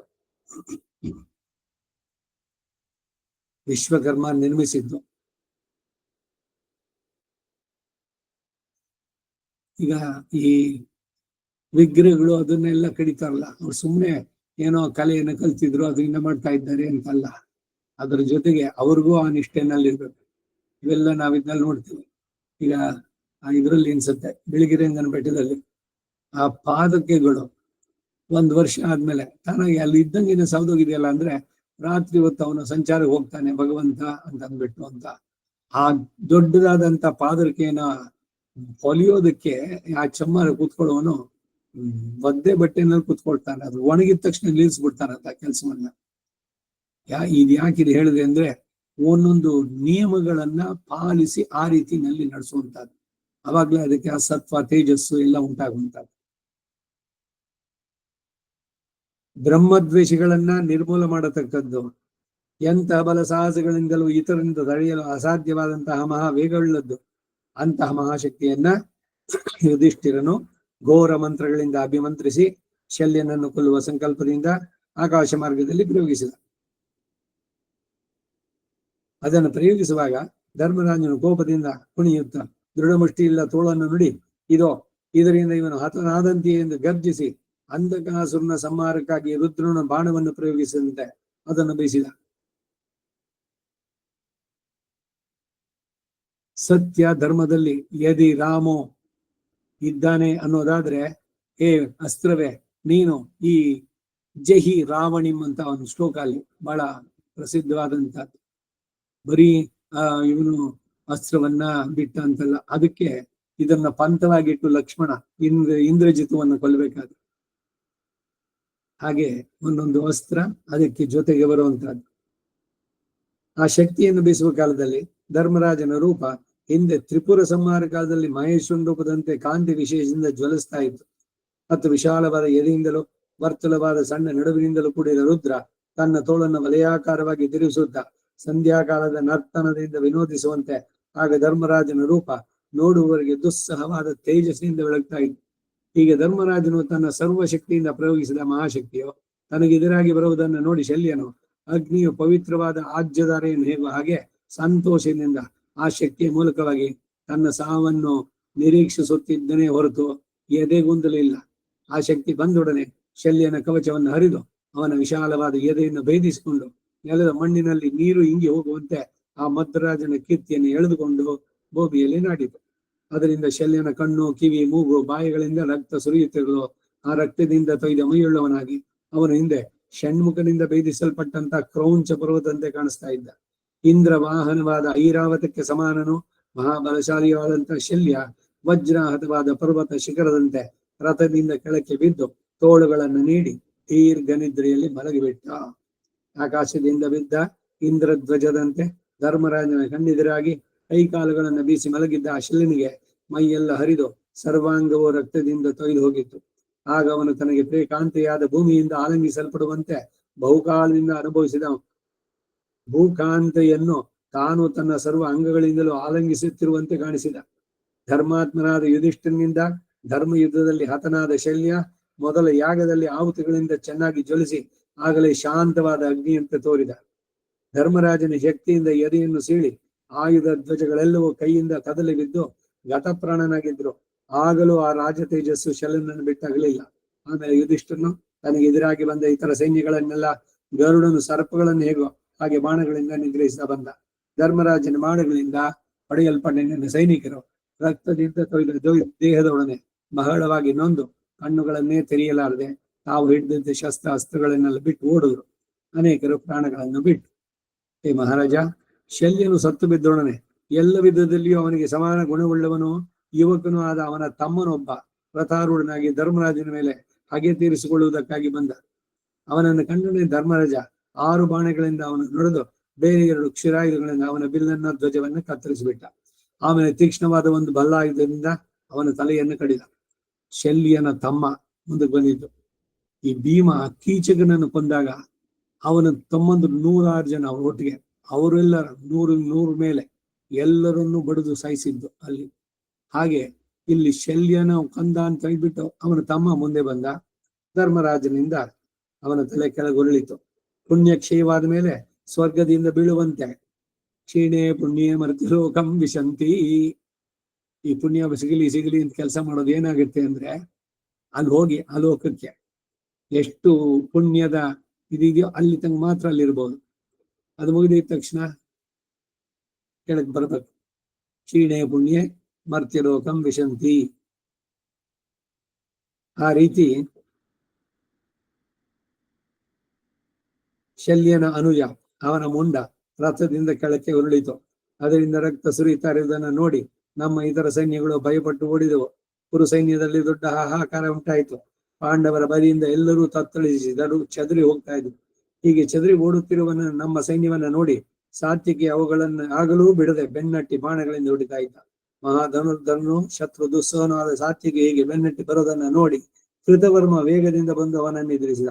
ಮಹಾಬಲವುಳ್ಳ ವೃಷ್ಟಿ ಕುಲದ ಇಬ್ಬರು ಬಲದಿಂದ ಕೊಬ್ಬಿದ 2 ಸಿಂಹಗಳಂತೆ ಯುದ್ಧಕ್ಕೆ ನಿಂತು ಸೂರ್ಯನ ಕಿರಣಗಳಿಂದ ಹಾಗೆ ಬಾಣಗಳಿಂದ ಒಬ್ಬರನ್ನೊಬ್ಬರು ಮುಚ್ಚುತ್ತಾ ಬಂದರು.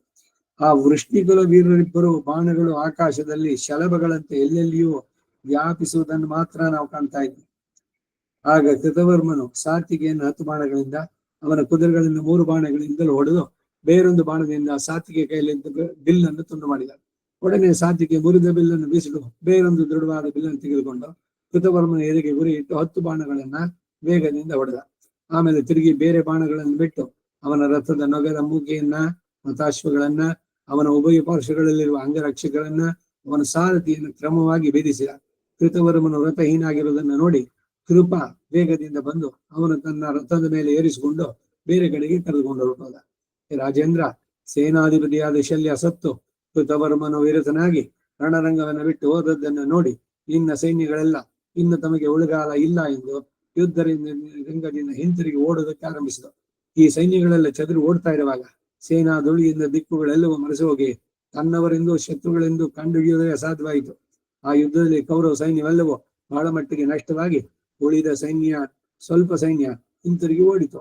ನೆಲದಿಂದೆದ್ದ ಧೂಳಿಯು ಕ್ರಮವಾಗಿ ರಕ್ತಧಾರೆಯಿಂದಲೇ ಪ್ರಶಾಂತವಾಗ್ತಾ ಬಂತು. ಆಗ ದುರ್ಯೋಧನನು ತನ್ನ ಸೈನ್ಯ ಭಂಗ ಹೊಂದಿ ಹಿಂದಿರುಗ್ತಾ ಇರೋದನ್ನ, ಪಾಂಡವರೆಲ್ಲೂ ವೇಗದಿಂದ ಬೆನ್ನಟ್ಟಿ ಬರುವುದನ್ನು ನೋಡಿ ತಾನೇ ಅವರನ್ನು ಎದುರಿಸಿ ತಡೆದ. 5 ಮಂದಿ ಪಾಂಡವರು ದೃಷ್ಟದ್ಯುಮ್ನ ಆನರ್ಥ ದೇಶಾಧಿಪತಿಯು ರಥಾರೂಢನಾಗಿ ಬರುತ್ತಿರುವಾಗ ತನ್ನ ತೀಕ್ಷ್ಣ ಬಾಣಗಳಿಂದ ಅವರನ್ನು ಹೊಡೆದು ತಡೆದ. ಆಗ ದುರ್ಯೋಧನ ಕೋಪಾವೇಶ ನೋಡಿ ಮೃತ್ಯುವನ್ನು ಕಂಡು ಮನುಷ್ಯನಂತೆ ಪಾಂಡವ ಸೈನಿಕರೆಲ್ಲ ಭಯಪಟ್ಟು ಎದುರಿಸಲು ಹಿಂಜರಿತಾ ಇದ್ದರು. ಇಷ್ಟರಲ್ಲಿ ಕೃತವರ್ಮ ಬೇರೊಂದು ರಥವನ್ನೇರಿ ದುರ್ಯೋಧನ ಸಹಾಯಕ್ಕಾಗಿ ಬಂದ. ಇದನ್ನು ಕಂಡು ಯುಧಿಷ್ಠಿರ ಕೃತವರ್ಮನ ರಥಾಶ್ವಗಳನ್ನ 4 ಬಾಣಗಳಿಂದ ಕೊಂದು ಕಡಿದ. ಕೃಪನನ್ನ 6 ಬಲ್ಲಗಳಿಂದ ನೋಯಿಸಿದ. ಕೃತವರ್ಮ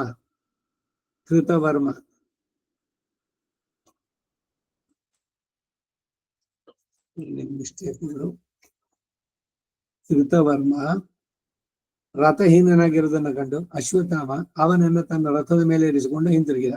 ಇಷ್ಟರಲ್ಲಿ ಕೃಪ 6 ಬಾಣಗಳಿಂದ ಧರ್ಮರಾಜನನ್ನು ಹೊಡೆದು ಬೇರೆ 8 ಬಾಣಗಳಿಂದ ಅವನ ರಥದ 4 ರಥಾಶ್ವಗಳನ್ನ ನೋಯಿಸಿದ.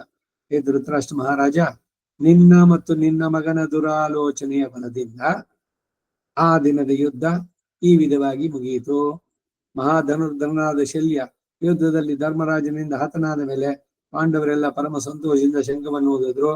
ವೃತ್ರವಧವಾದ ಮೇಲೆ ದೇವತೆಗಳು ದೇವೇಂದ್ರನ ಹೇಗೋ ಹಾಗೆ ಪಾಂಡವ ಪಕ್ಷದವರೆಲ್ಲ ಧರ್ಮರಾಜನನ್ನು ಬಲವಾಗಿ ಕೊಂಡಾಡಿದ್ರು. ಸಂತೋಷದಿಂದ ನಾನಾ ವಿಧ ವಾದ್ಯಘೋಷಗಳನ್ನು ಮಾಡಿದ್ರು. ಆ ವಾದ್ಯದನಿಂದ ಭೂಮಿ ಆಕಾಶಗಳೆಲ್ಲ ಮೊಳಗಿತಾ ಇತ್ತು. ಇಲ್ಲಿಗೆ 16ನೇ ಅಧ್ಯಾಯ. ಅಷ್ಟಮೈಷಿ ಸಮೇತ ಶ್ರೀ ಕೃಷ್ಣಾಯ ಪರಬ್ರಹ್ಮಣೇ ನಮಃ. 17ನೇ ಅಧ್ಯಾಯ. ಅಷ್ಟಮೈಷಿ ಸಮೇತ ಶ್ರೀ ಕೃಷ್ಣಾಯ ಪರಬ್ರಹ್ಮಣೇ ನಮಃ. ಸಂಕುಲ ಯುದ್ಧ ಮುಂದುವರೆದಿದೆ.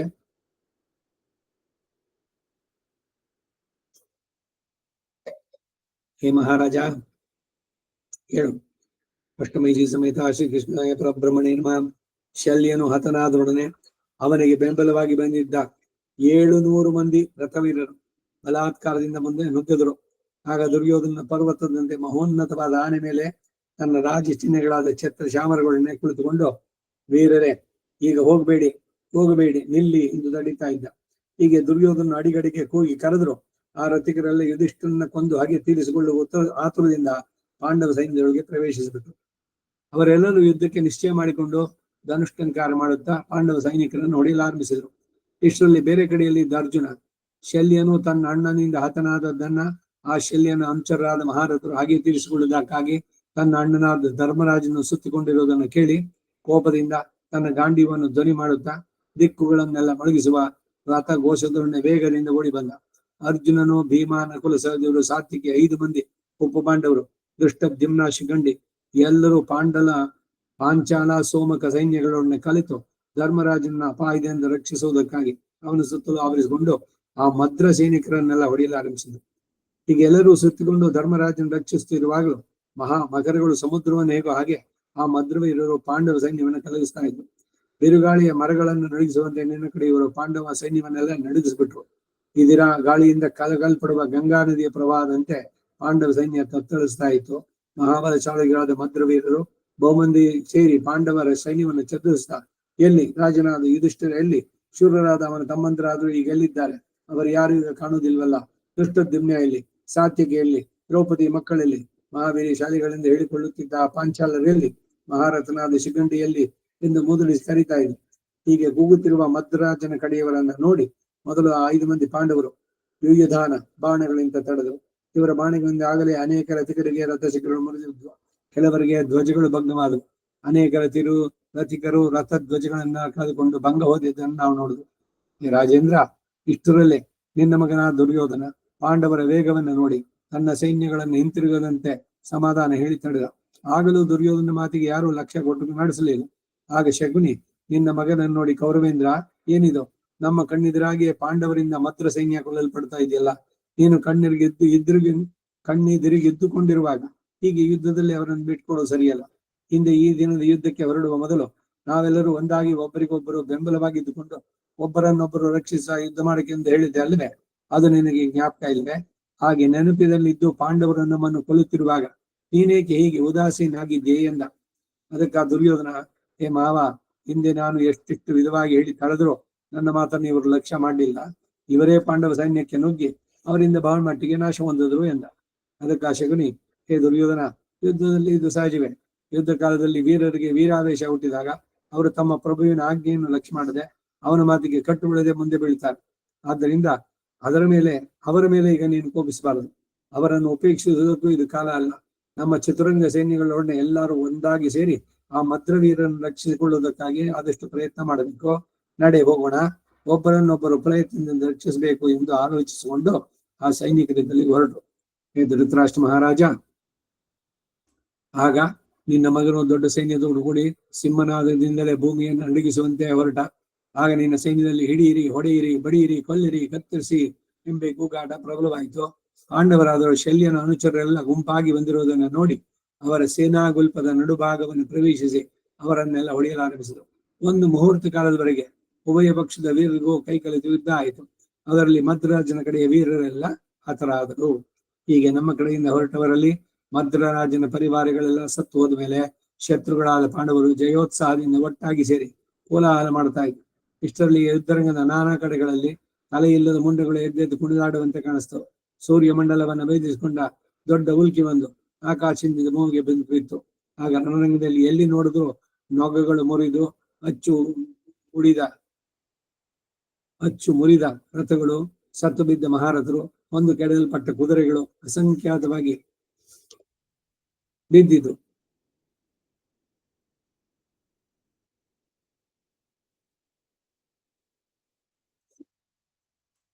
ವಾಯುವೇಗವುಳ್ಳ ಕೆಲವು ಕುದುರೆಗಳು ನೋಗಕ್ಕೆ ಕಟ್ಟಿದಂತೆಯೇ ರಥಕ್ಕೆ ಒಡಗೂಡಿದ ರಥಗಳನ್ನು ಎಳೆದುಕೊಂಡು ಓಡ್ತಾ ಇದ್ವು. ಕೆಲವು ಕುದುರೆಗಳು ಚಕ್ರಗಳು ಮುರಿದ ರಥಗಳನ್ನು ಎಳೆದುಕೊಂಡು ಓಡಿದವು. ಬೇರೆ ಕೆಲವು ಕುದುರೆಗಳು 2 ಪಾಲಾಗಿ ಸೀಳಿ ಅರ್ಧಾವಶಿಷ್ಟವಾದ ರಥಗಳನ್ನೇ ಎಳೆದುಕೊಂಡು ಹೋಗ್ತಾ ಇದ್ವು. ಕೆಲವು ಕುದುರೆಗಳು ಬರೀ ಕಡಿವಾಣದ ಹಗ್ಗಗಳನ್ನೇ ಓಡಿದವು. ಆ ಗದ್ದಲದಲ್ಲಿ ಎಷ್ಟೋ ಜನ ಕೆಳಗೆ ಬಿದ್ದು ಬೀಳುತ್ತಲೋ ಪುಣ್ಯಕ್ಷಯವಾದ ಮೇಲೆ ಆಕಾಶದಿಂದ ಕೆಳಗೆ ಬಿದ್ದ ಸಿದ್ಧರಂತೆ ಕಾಣಿಸಿದ್ರು. ಹೀಗೆ ಮದ್ರಾಜನ ಅನುಚರರೆಲ್ಲ ಹತರಾದ ಮೇಲೆಯೂ ನಮ್ಮವರು ಯುದ್ಧಕ್ಕೆ ಎದುರಾಗುತ್ತಿರುವುದನ್ನು ನೋಡಿ ಮಹಾರಥರಾದ ಪಾರ್ಥರು ಜಯಾಶೆಯಿಂದ ಶಸ್ತ್ರಧಾರಿಗಳಾಗಿ ಎದುರಿಸಿ ಬಂದರು. ಶಂಖಧ್ವನಿಗಳನ್ನ, ಬಾಣಧ್ವನಿಗಳನ್ನ, ಸಿಂಹನಾದಗಳನ್ನ ತೋರಿಸಿ ಬಿಲ್ಲುಗಳನ್ನು ಒದರುತ್ತಾ ನಮಗೆ ಎದುರಾದರು. ಮಹಾಶೂರನಾದ ಶಲ್ಯನು ಅವನ ದೊಡ್ಡ ಸೈನ್ಯವು ಹತವಾದದ್ದನ್ನು ನೋಡಿ ದುರ್ಯೋಧನ ಅವನ ಸೈನ್ಯವೆಲ್ಲ ಭಯಪಟ್ಟು ತಿರುಗಿ ಯುದ್ಧಕ್ಕೆ ಹಿಂಜರಿದು ಓಡಲಾರಂಭಿಸಿತು. ಪಾಂಡವರಿಂದ ಕೊಲೆ ಮಾಡಲ್ಪಡುತ್ತಿದ್ದ ಕೌರವ ಸೈನ್ಯ ಭಯಭ್ರಾಂತವಾಗಿ ನಾನಾ ದಿಕ್ಕಿಗೆ ಚದುರು ಹೋಯಿತು. ಇಲ್ಲಿಗೆ 17ನೇ ಅಧ್ಯಾಯ. ಅಷ್ಟಮೈಷಿ ಸಮೇತ ಶ್ರೀ ಕೃಷ್ಣರಾಯ ಪರಬ್ರಹ್ಮಣೇ ನಮಃ. ಈ ಜಾಗದಲ್ಲಿ ನಿಲ್ಸ್ಕೊಂಡಿರೋಣ. ಮತ್ತೆ ಮುಂದಿನ ವಾರ ಕಂಟಿನ್ಯೂ ಮಾಡುವ. ವಸುದೇವ ಸುತಂ ದೇವಂ ಕಂಸ ಜಾಣೋರಮರ್ಧನಂ ದೇವಕೀ ಪರಮಾನಂದಂ ಕೃಷ್ಣಂ ವಂದೇ ಜಗದ್ಗುರುಂ ಕವಿತಾರ್ಕಿಕ ಸಿಂಹಾಯ ಕಲ್ಯಾಣ ಗುಣಶಾಲಿನೇ ಶ್ರೀಮತೆ ವೆಂಕಟೇಶಾಯ ವೇದಾಂತ ಗುರವೇ ನಮಃ. ವಾದಿದ್ಯ ಪಶಿರೋ ಭಂಗ ಪಂಚಾನ್ನ ಪರಾಕ್ರಮಃ ಶ್ರೀಮಾನ್ ವೆಂಕಟನಾಥಾರ್ಯ ಸ್ಥಿರ